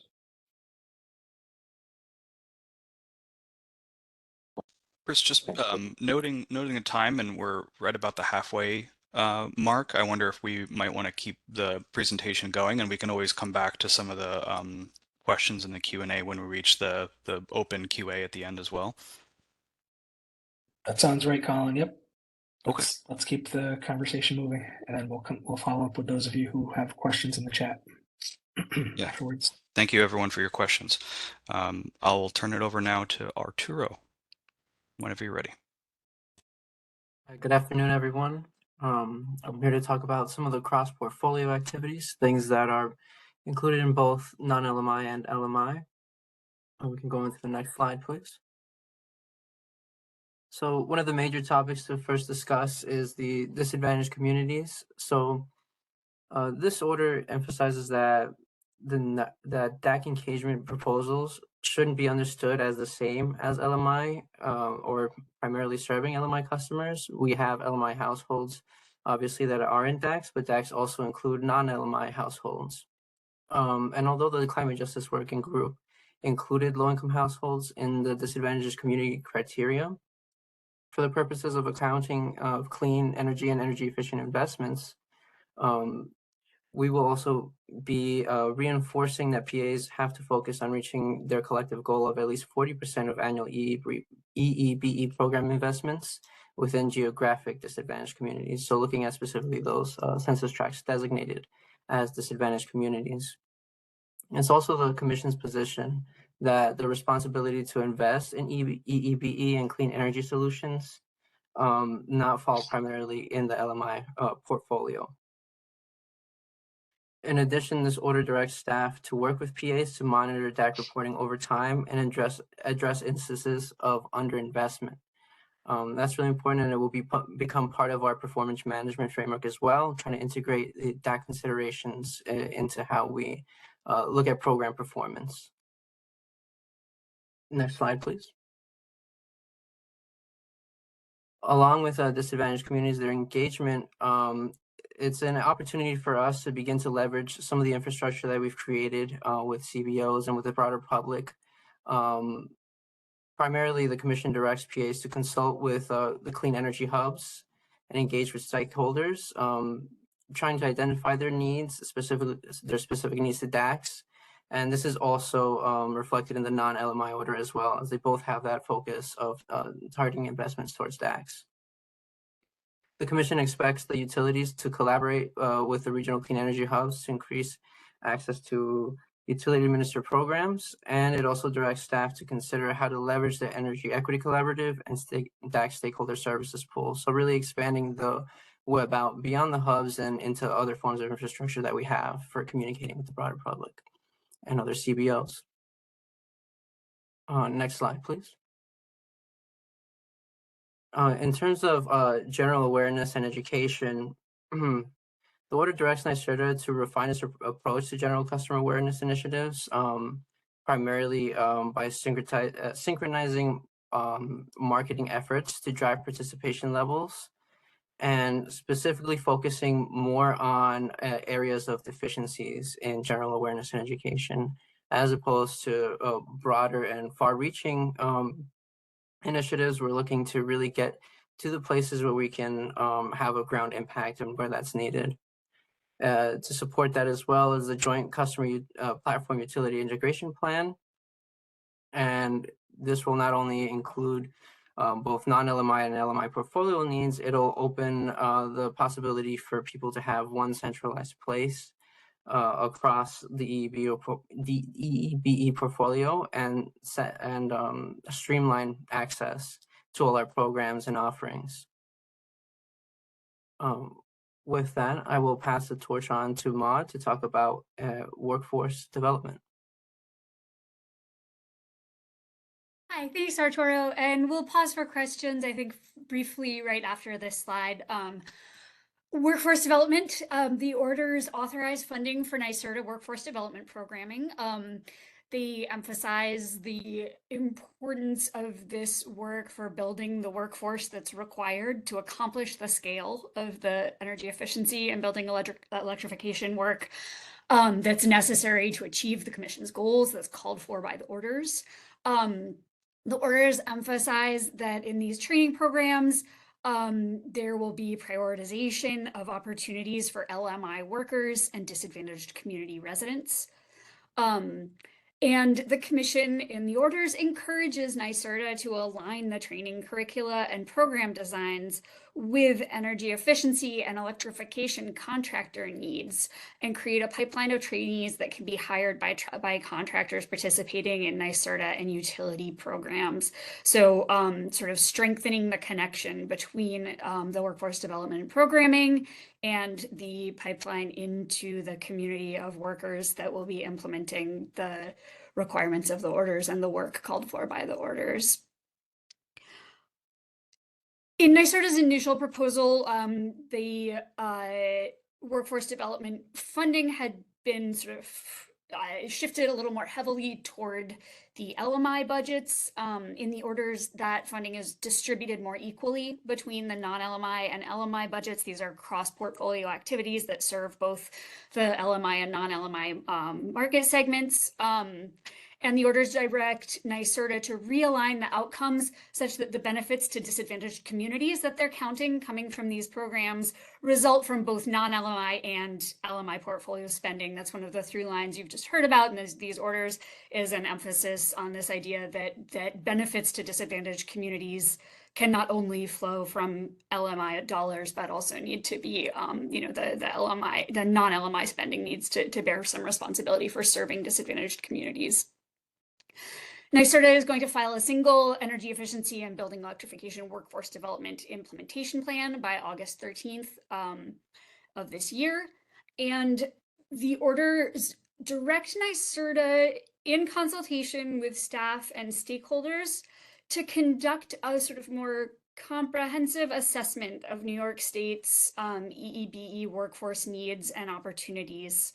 This is something we've heard a call for from stakeholders, and staff and stakeholders will be involved in the coming months in the development of the scope of that assessment, which will be due at the end of January 2026. And, obviously that comes after the filing of the first workforce implementation plan, but those findings from the assessment should be incorporated into further iterations of the workforce development implementation plan and programming. Should we pause there for a moment for questions before moving on to the strategic framework?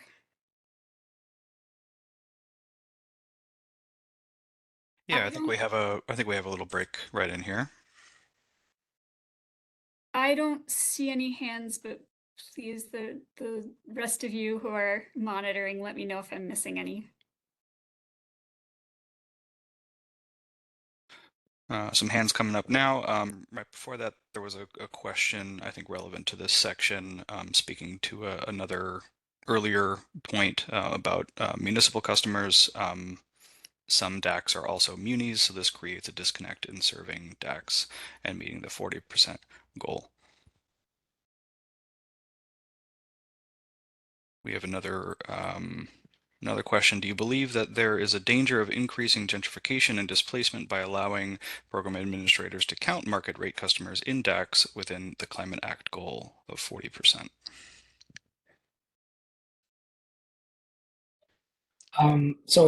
This is Chris. I could take the last question. So in terms of allowing program administrators to count market rate customers in DACs, one of the things that I think we really want to, make sure that we, um, kind of distinguish is, our low and moderate income, population and disadvantaged communities. Like, it is the case that in many disadvantaged communities, we have a concentration of low and moderate income households. But, I think it's important to remember that the way that the disadvantaged communities are identified is based on 45 different indicators of burden that range from um, you know uh, emissions, climate and environmental burdens, health, kind of vulnerabilities, socio-demographic issues, housing issues, right? So it's not kind of just income and poverty that defines a disadvantaged community. In fact, in upstate New York, there's a lot of dispersed poverty, right? So it's really important, from where we sit to make sure that we do make the distinction, between the two. Um, and so gentrification or transitioning communities or like that's an important social issue that that we care about, and that's something that we're happy to work with others on solutions to address that wherever we can. I will note that I know the climate justice working group kind of had flagged this early on as they were developing the disadvantaged communities criteria. And in fact, it was the climate justice working group that decided that in addition to the 45 different indicators to define a geographic disadvantaged community, that they would include low-income households outside of disadvantaged communities for the purposes of benefits and investment accounting, to make sure that those households weren't left out of the prioritization of climate-focused funding.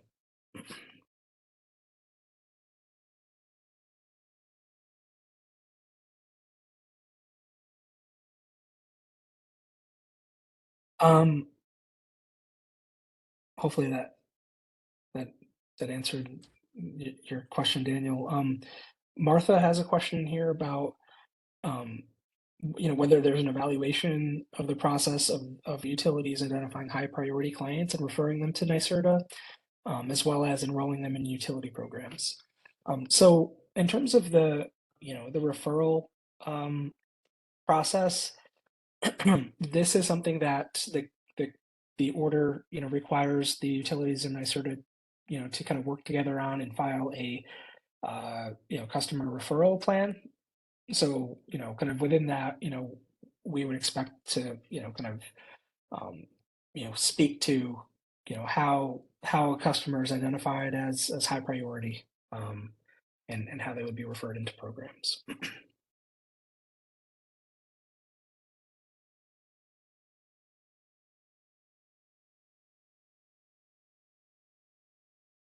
Um, Oh, and then I think, sorry, the other DAC question from Eileen. Hi, Eileen.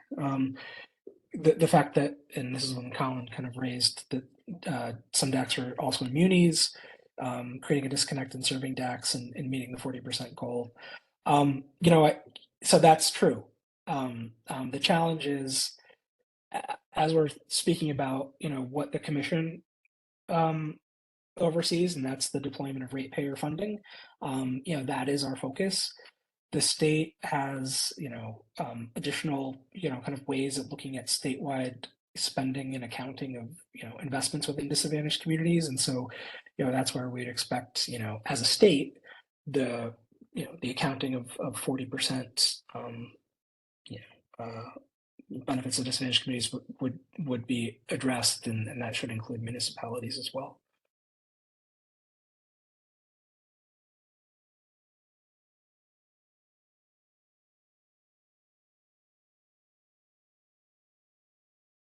And we have, it's maybe more of a comment than a question, but with no market rate programs ready for 2026 market rate work for 2026, market rate workforce funds should be directed to keeping ramping up of the LMI programs to improve the workforce when it is currently being forced to contract. That's from Paul Mendel. And I would say that in the market, there are market rate programs that will continue to act through the transition from 2025 to 2026. Empower Plus, or excuse me, Comfort Home is expected to do some of that work in the transition period toward the regional weatherization program. Chris, is there anything you want to add in response to that comment? Yeah, and I think you did a good job out of laying that out. And I think the other thing I would just say is there is when we think about workforce development, activities, the fact that we're funding them out of LMI and non-LMI doesn't necessarily mean that those dollars need to support LMI or non-LMI projects. It's really about supporting those that are unemployed or underemployed or need upskilling, right? So regardless of the program type, it's expected that the workforce development activities are working to train and help people that are getting trained put into jobs, regardless of the program. Hopefully that's helpful.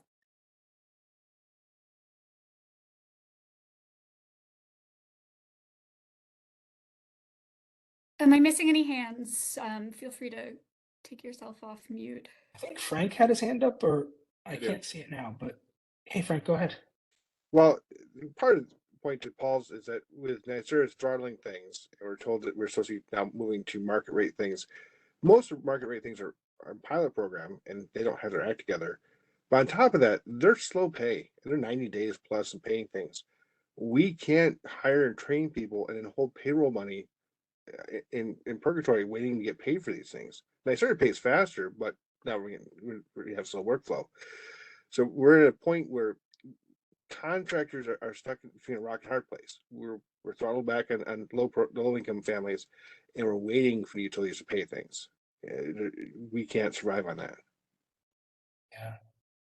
No, that's helpful, to put the question into context. So thank you for raising that. I think, sitting here today, like we don't have a good answer. I know, we are interested in, I think we've had a couple of side conversations about, trying to set up some conversations to better understand kind of some of the issues that contractors are having when it comes to, the current programs. And so that's something we're committed to, talking through and figuring out what it is that we might be able to do to help there.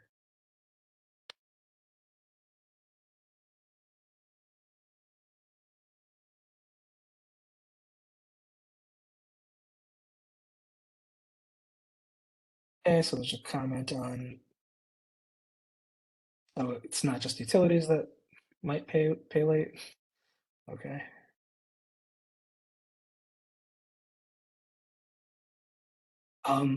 So Lou, I don't know if you saw a response, but you had a question about will there be multifamily specific webinars in the future? So we don't have the DPS, team doesn't have a specific webinar multifamily scheduled yet, but the utilities in NYSERDA will be hosting several meetings over the next several months to talk about program development as they put together the implementation plan. So that'll be something we could discuss further as we wrap up the webinar today. We have a link and a QR code that the NYSERDA and utility teams have shared to make sure you have like the ability to sign up for what you're interested in, and they'll make sure to include you guys in in those conversations.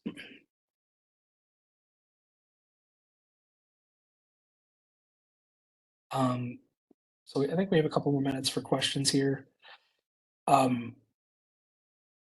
Brett, so Brett has a question about how DPS plans to work with the utilities to address energy bill insecurity that will be inevitably resulting from the slowdown of LMI program funding. So, on that one, Brett, like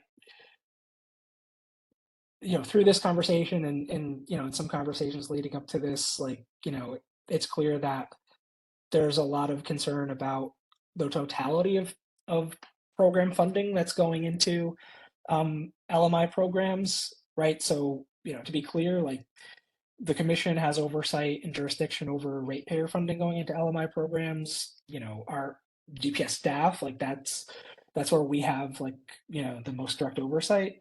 But it's clear we need to also just have a conversation on what's happening with the other funding sources.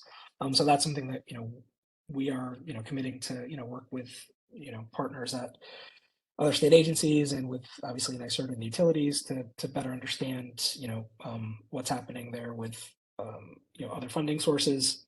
But when it comes to how we work with utilities, the commission has had a priority for a dozen years to identify low income households that are receiving like EAP who are having bill payment issues and having them like referred into programs for service. And so so that is something that will continue to happen. But clearly we do need to have a broader conversation on the totality of funding going into this market segment.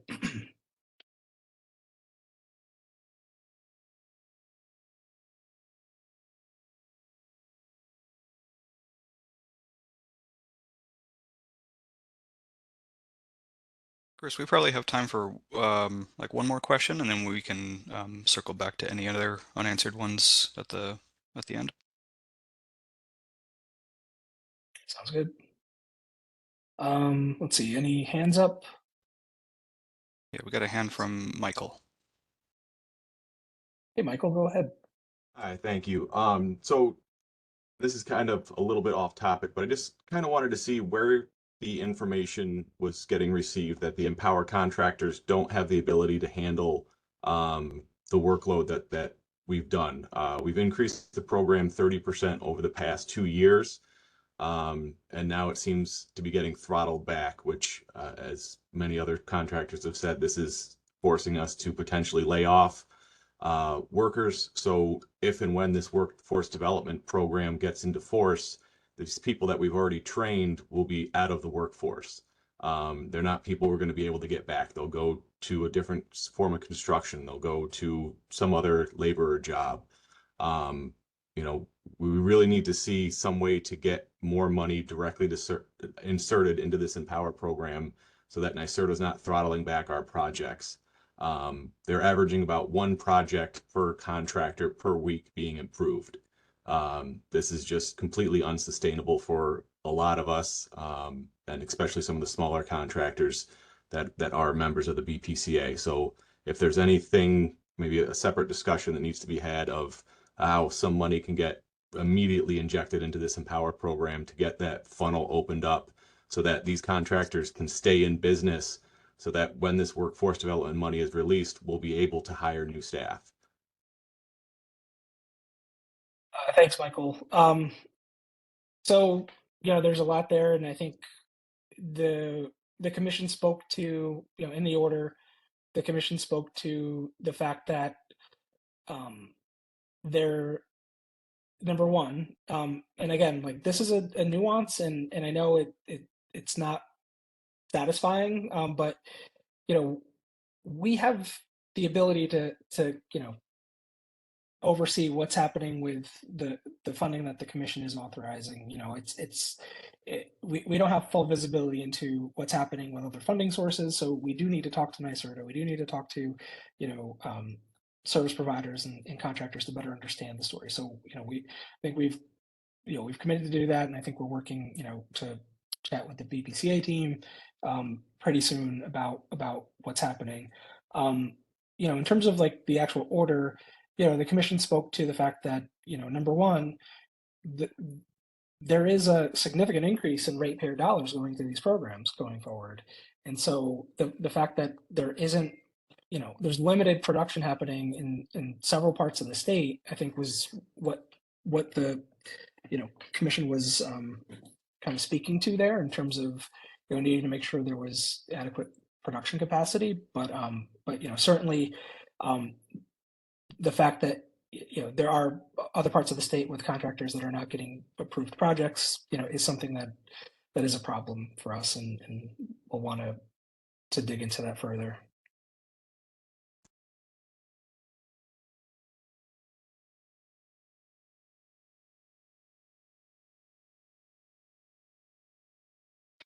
So I think we should probably keep moving, so we have another big section ahead of us, and 35 minutes before our scheduled end. But just noting for everyone that we are marking the questions in the Q&A for follow-up if we can't get to it today.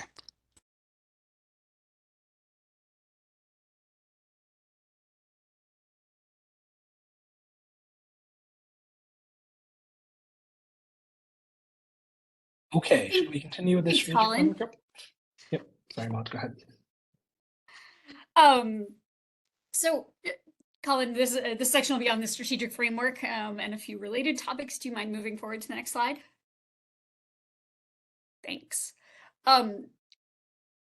The strategic framework was developed earlier in the stage of this interim review process that has culminated in these orders. It was articulated in the order directing proposals, developed with stakeholder input, both leading up to and following the order directing proposals. And it lays out some principles to guide the portfolios so that the measures that are incentivized correspond with the Commission's objectives of decarbonization and energy affordability. The definitions here, I will read quickly. The strategic framework defines strategic as measures that permanently reduce and or eliminate electricity or natural gas use on either an annual basis, peak hour basis, or peak day basis, which would not occur absent the program's intervention. Measures that improve the building envelope, resulting in near-term reduction in electricity or fossil fuel usage that will also serve to mitigate future winter peaking on the electric grid in the event that a building is electrified, and measures that permanently reduce or eliminate on-site combustion of fossil fuel on an annual basis through more efficient space and water heating or electrification, which would not occur absent the program's intervention. So this strategic framework is designed to ensure that we are directing incentive, or the Commission is directing incentive dollars where they will achieve the most work that's aligned with the Commission's goals. Neutral measures are those that neither advance nor jeopardize the strategic programs or measures, but produce overall reductions in annual energy consumption and do not have any characteristics considered non-strategic. And I will read non-strategic in a moment, but before we leave this slide, the Commission established that at least 85% of the PA's budgets would need to go towards strategic measures, and that up to 15% of those budgets could be used for neutral measures. And the next slide, please. And non-strategic measures are those that jeopardize the advancement of strategic energy efficiency and or building electrification, that increase the use of fossil fuels, that have an effective useful life of 6 years or less, and that do not promote conservation behaviors and result in the use of more energy through increased operation of a measure, or are naturally occurring energy efficiency that results from codes and standards or through routine market adoption, which typically occurs without targeted financing options, rebates, or incentives. So in addition to laying out these broad definitions, Colin, if you'll go forward a slide, the order directing proposals made explicit, and then this was concretized in the most recent EEBE orders, that lighting measures are considered non-strategic, that federal codes and standards have advanced to the point where it's not the most effective place for the Commission to put money in the form of incentives, that electric plug-in appliances are considered non-strategic, that residential natural gas-fired equipment is considered non-strategic, that partial, phased, or hybrid electrification measures are considered non-strategic, and there's a little bit of gray area here. Phased electrification is conditionally allowed for larger buildings of more than one unit. And there's some pending work on hybrid heating to sort of look more deeply into the nature of the solutions under consideration.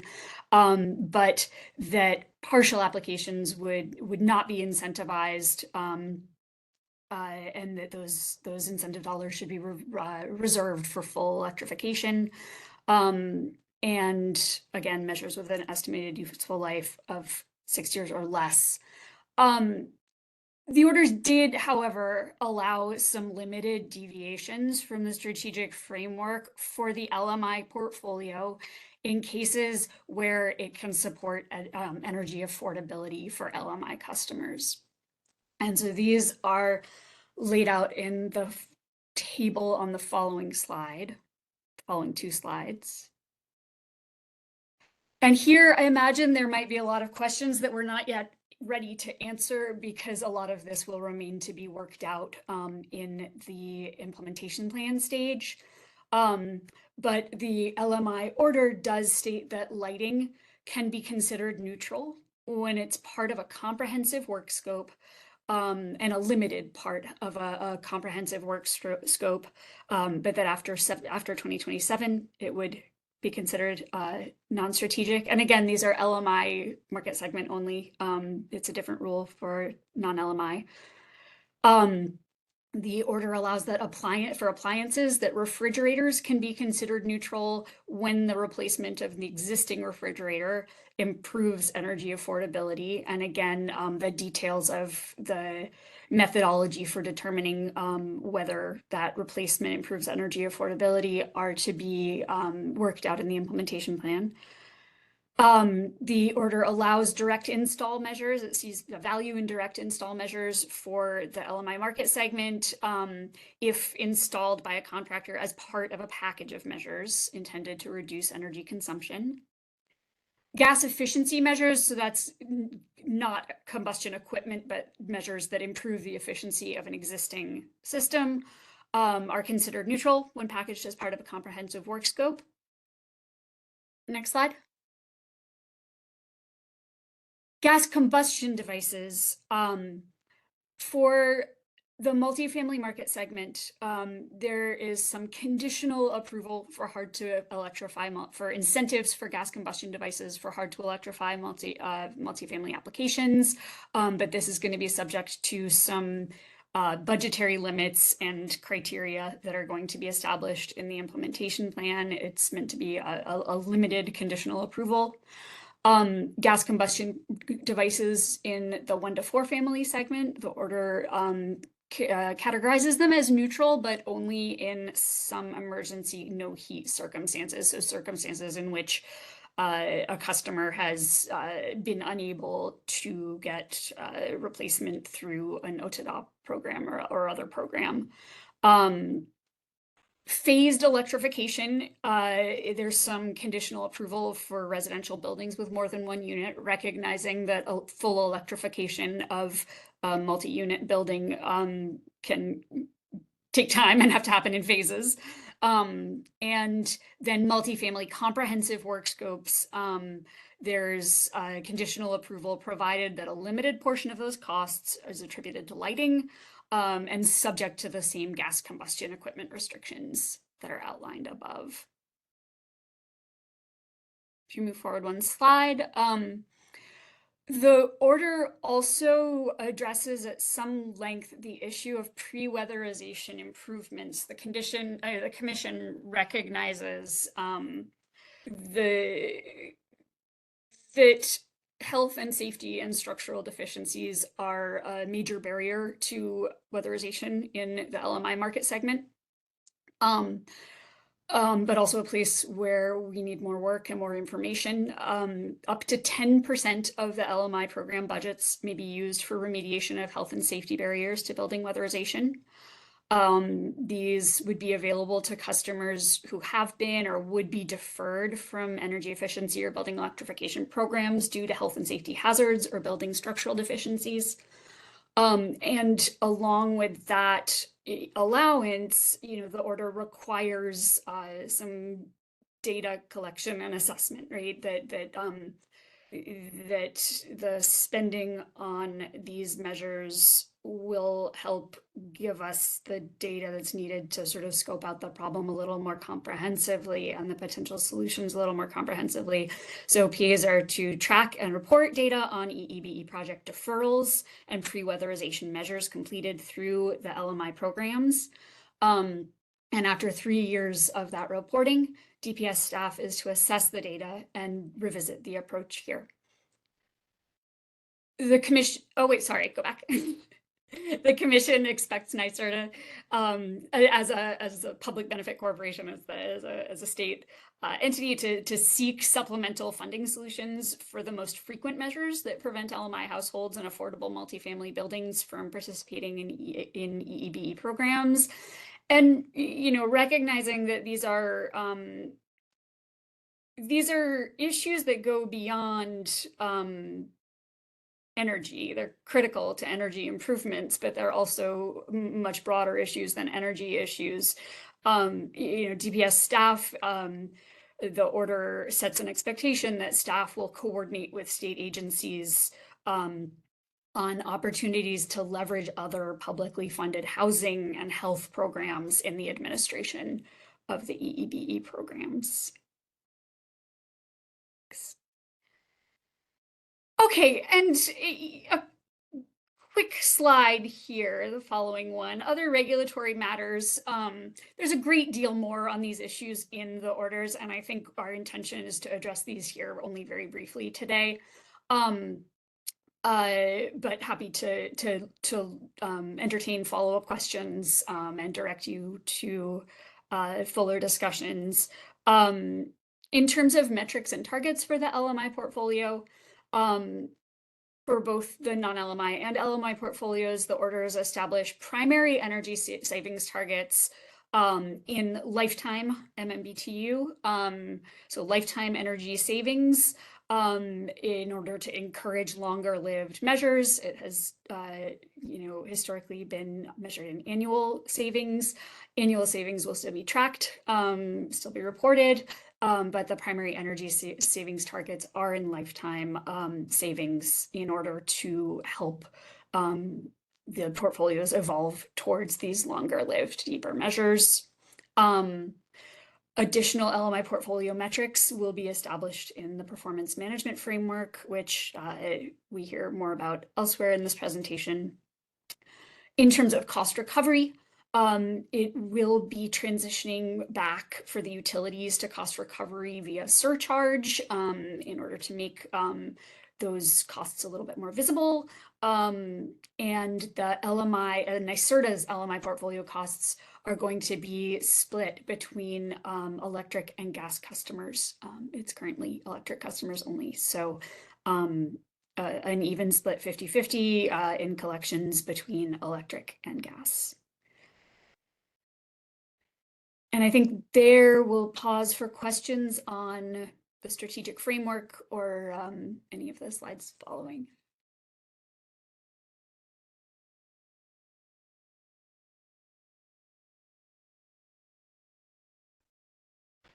We did have one question come in that I see Chris responded to, related to, you know, what defines a hard to electrify building. Those details will be worked out through the implementation plans. I don't see any others that pertain to the strategic framework. Oh, I see Frank has a hand raised though. Go ahead, Frank. I just want to make sure I have it right. Basically, we're not looking at doing hybrid systems. We're also taking away the incentive to do an efficiency upgrade outside of emergency heat issues. So are we locking in people to marginal old equipment that's not quite dead? And since they can't get program help for certain things, like if they're low modern income people, these people can't get help on the furnace, but they're going to not buy a heat pump because they can't afford to because they get poor for converting from gas to full electric. How are these families actually helped if we can't actually find a middle ground for them? Hey Frank, it's Chris. I could start with that. So within the order, the commission is outlining kind of the priority to weatherize, as much as possible. Um, the funding of heating systems, was a debated topic during the public comment period, and where the commission landed was, going forward in the residential space to only allow for those emergency no heat situations to be eligible for for funding to replace a heating system. So I mean that's kind of where the order landed on those issues. With respect to you know where and how customers might replace their heating system if they needed to or wanted to and they didn't qualify for the instances where they might be eligible. I know this is probably another maybe another conversation, but I know contractors and those who are working in NYSERDA programs are leveraging things like Green Jobs for New York and that sort of thing. So maybe that's a solution that folks could point to as a resource for customers looking to replace their heating systems. Well, I guess the point though is that if you have no money, you're not going to spend extra for a high efficiency furnace if you have an 80% furnace now. So we're missing the opportunity to at least capture a 16% carbon reduction just by doing the efficiency upgrade. And then we're locking them into that inefficient furnace for another 20 years. So we're not going to make our goals of 2035 if we keep moving the equipment cycle 20 years out.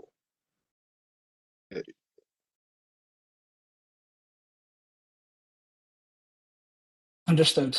And so I think one of the things that had to be considered here was given the advancements in code and the available of high efficiency versus lower efficiency equipment, that people that are opting to replace the furnace have access to higher efficiency furnaces.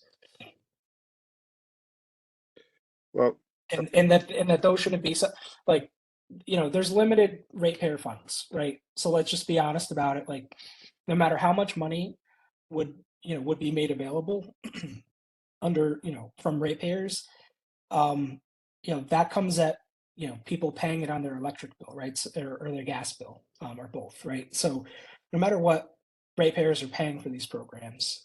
And so what was also kind of articulated in the LMI and the non-LMI order was a need to make sure that the dollars being programmed really could have the greatest impact for these households. And so kind of with the strategic framework and with kind of the prioritization of weatherization, that's where the commission is saying like, those investments, will ultimately have the greatest impact for, for these households. And so, so that's where, the choice is to direct the ratepayer funding.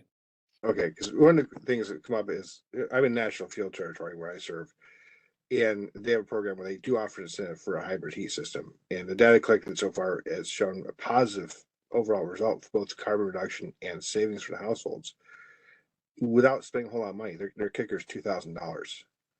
And so whether they're low income or not. And so the question gets into is this something that worth looking at, saying that we're willing to pass on the carbon reduction because we're not willing to spend $2,000? Yeah, and Frank, is that something that we could follow up on, and have a more dedicated conversation? It'd be good to dig into, kind of what your experience is and what you're seeing.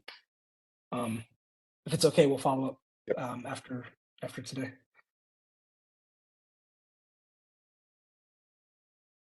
Thank you.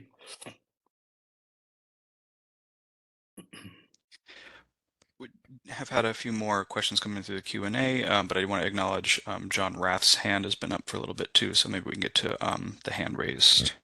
John, go ahead. Thank you. I was particularly interested in Maud's description of the strategic measures, and it talked about peak energy in it. There's lots of commission orders, I guess, around grid of the future and that kind of thing. is there not a measurement, a metric that's going to focus on peak reductions, particularly at, the hottest and coldest days?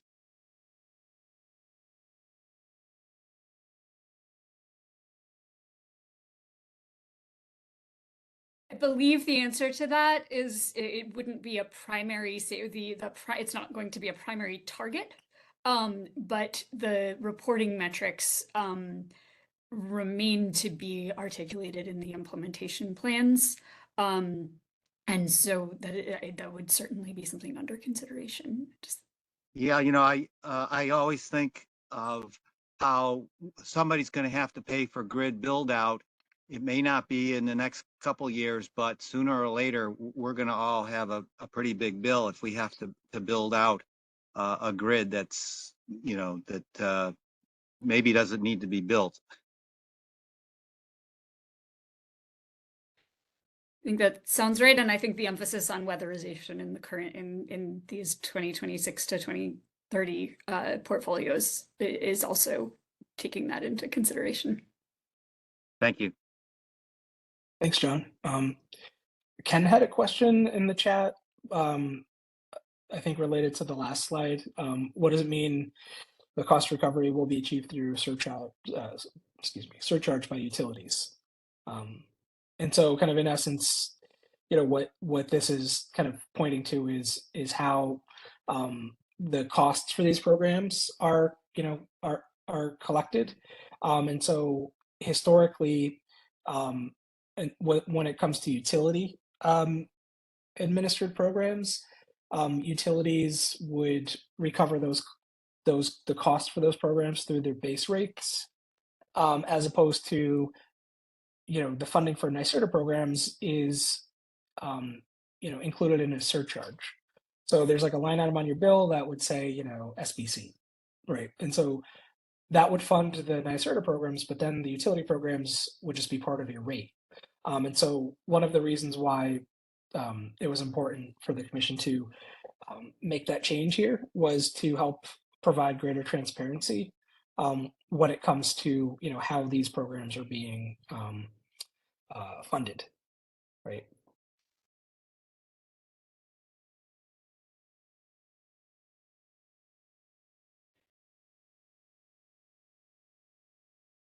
Let's see.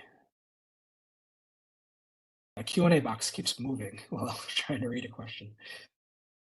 We had another, I think, kind of more clarifying question from Gregory. Is the installation of smaller heat pumps in anticipation of load reduction investments considered a partial electrification?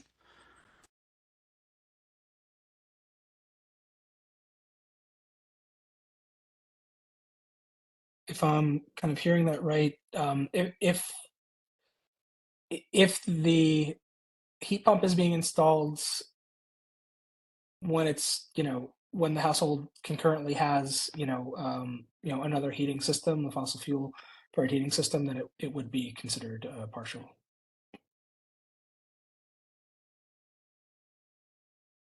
Unless it's in the context of a phased electrification of a building of more than one unit. Yeah.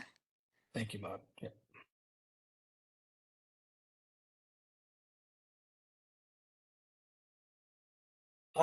Eileen had an important question on no heats, really related to, I guess, current guidance from NYSERDA related to being able to reserve a no heat if the house also needs weatherization. LMI using space heaters, which greatly increases electricity use. So, I think, Eileen, when it comes to the no heat requirement going forward, in this order, like we're kind of speaking to, what perhaps could be a change, going forward in terms of how ratepayer funding would be administered. But I do want to recognize that ratepayer funds are, just one funding source that NYSERDA is administering. So they may have, there may be program rules that they can incorporate that, meet both the commission requirements for ratepayer funds and, also, meet the requirements of if there are any of the other funding sources that they have. So yeah, there could be a couple of ways that NYSERDA could approach that going forward. And I think that would be something that would be a good topic for conversation in the development of the implementation plans going forward.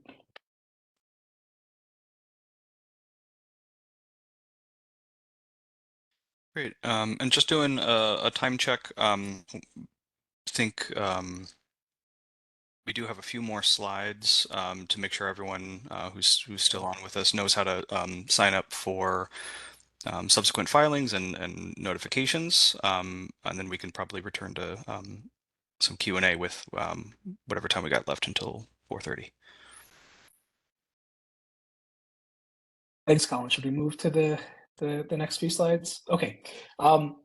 Let's advance the slide, please. So I think throughout the the conversation, the DPS team has flagged a number of different filing dates. And so what we thought would be helpful would be to provide one space that has all of the deadlines that are articulated in the order kind of listed. So just in the interest of time, I'm not going to speak to each one of them in detail, but in the short term, and what was required in terms of a 30-day filing, the utilities in NYSERDA are expected to execute data security agreements that would facilitate the sharing of customer data between them by June 14th. Within 45 days of the order, so this will be June 29th, so end of month, DPS staff are filing the transition for the Joint Management Committee within 60 days of the order, so middle of July, July 14th. DPS staff are filing a performance management framework, and this for the LMI portfolio in particular. So this would be something that we will want to set up a couple of conversations with interested stakeholders on to get your input on that. And then all of the utilities must file a joint LMI customer referral plan, also due that day. When we look at 90 days out, NYSERDA is required to file the workforce development implementation plan. Utilities have some filings due when it as it relates to utility administered EEBE program costs, including labor. NYSERDA is filing what they would expect in terms of RGGI contributions that would support the authorized EEBE budgets. And then all program administrators are required to update the TRM and TRM management plan. So the TRM, the Technical Resources Manual, has a management team, and so that needs to be updated within 90 days. Next slide.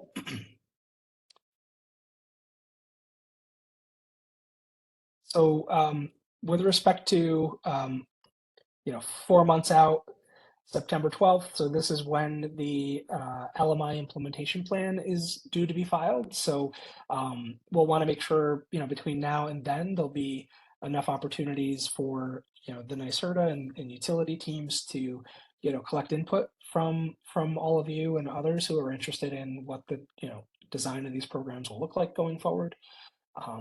In 6 months in November, NYSERDA and the utilities are required to file the joint customer platform utility integration plan. That is a mouthful, but that's a requirement from the non-LMI order, which essentially is kind of pointing to the need to make sure that for customer-facing web portals, there's an expectation that utility and NYSERDA programs are both kind of incorporated into those. We didn't spend a lot of time today on this, but NYSERDA in the non-LMI, in the LMI order, it's also referenced NYSERDA is going to file a workforce needs and opportunities assessment. That is due January 31st of next year, so there will be some additional engagement around that. And then June 30th of next year, DPS staff are required to file a report on the electric panel and service upgrades that we had spoken about previously. And then NYSERDA to file an uncommitted funds report. Next slide, please. So one of the things we thought would be helpful and important to do that we all have now that we have all of your attention for this period of time, is to talk a little bit about the case numbers. So DMM, the document and matter management system that DPS and the commission use to store information on the docket,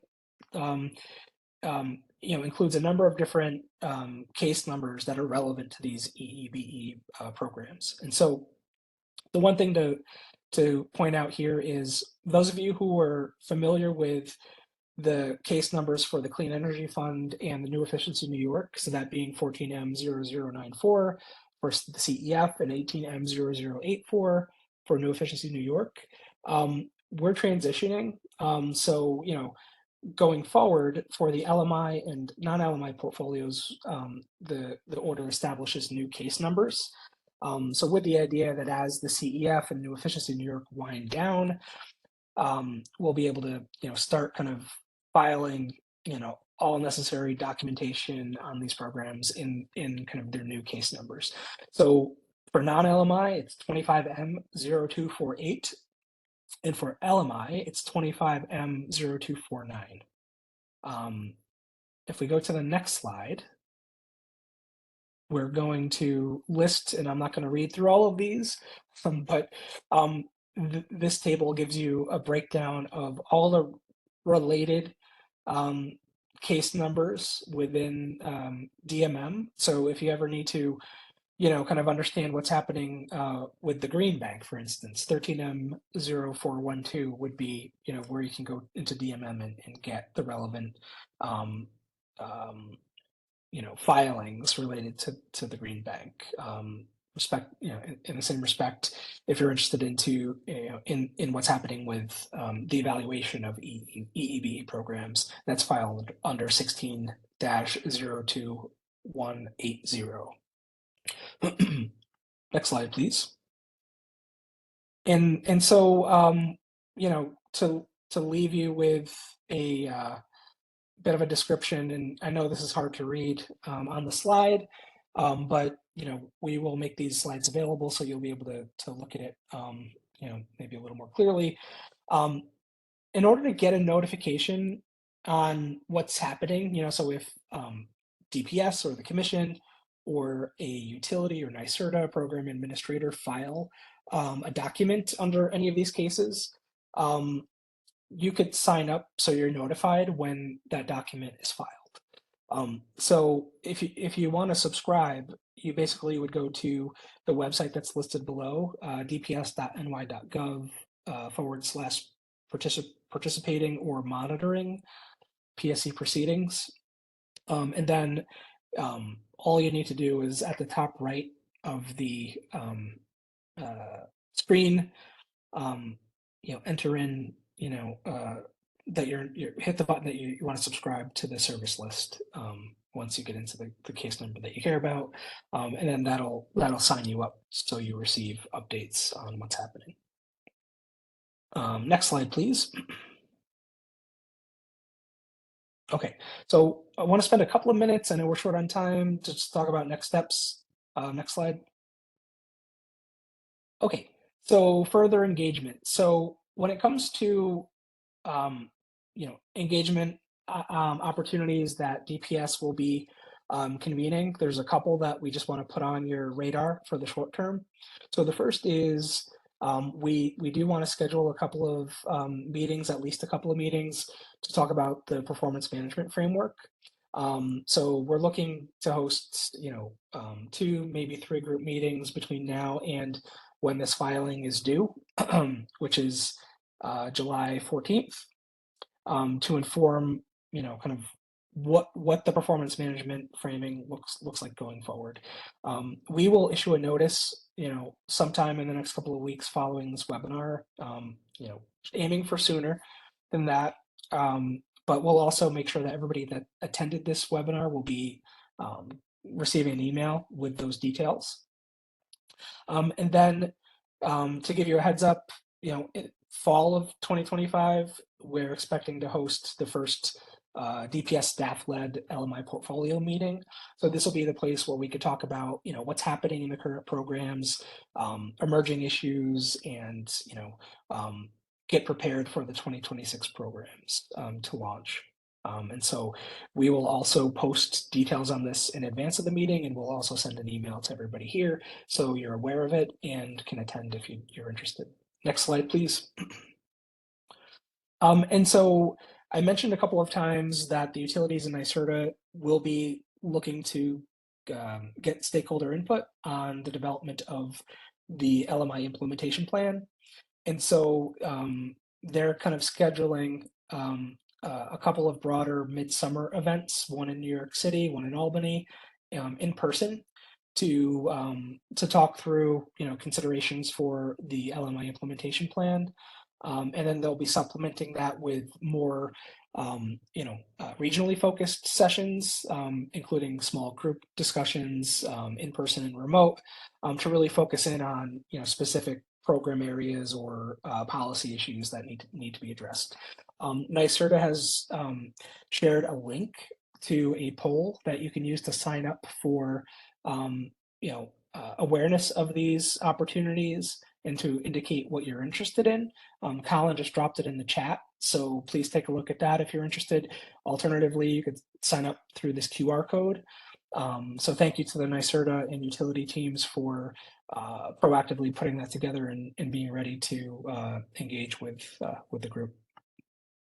So please, as soon as you can, sign up for that, so that way the PAs know that you're interested. Next slide. Okay, so we've come to the end of the time that we have reserved. We plan to make sure to address any additional questions that we didn't get to in writing.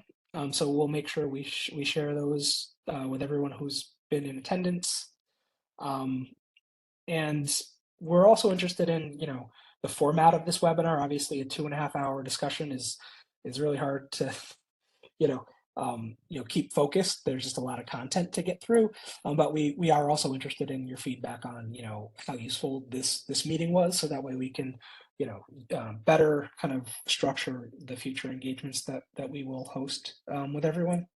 So with that, let me just take a minute and thank you all for taking the time and sticking with us to talk through these important issues. Obviously, as we heard, there are a lot of considerations beyond the ratepayer funded programs and portfolios that many of you are concerned about and are directly affecting your work. So as a DPS staff, we're interested in working through where we can to kind of help address those issues as well. So please continue to raise kind of issues to us, and where we can support, we will.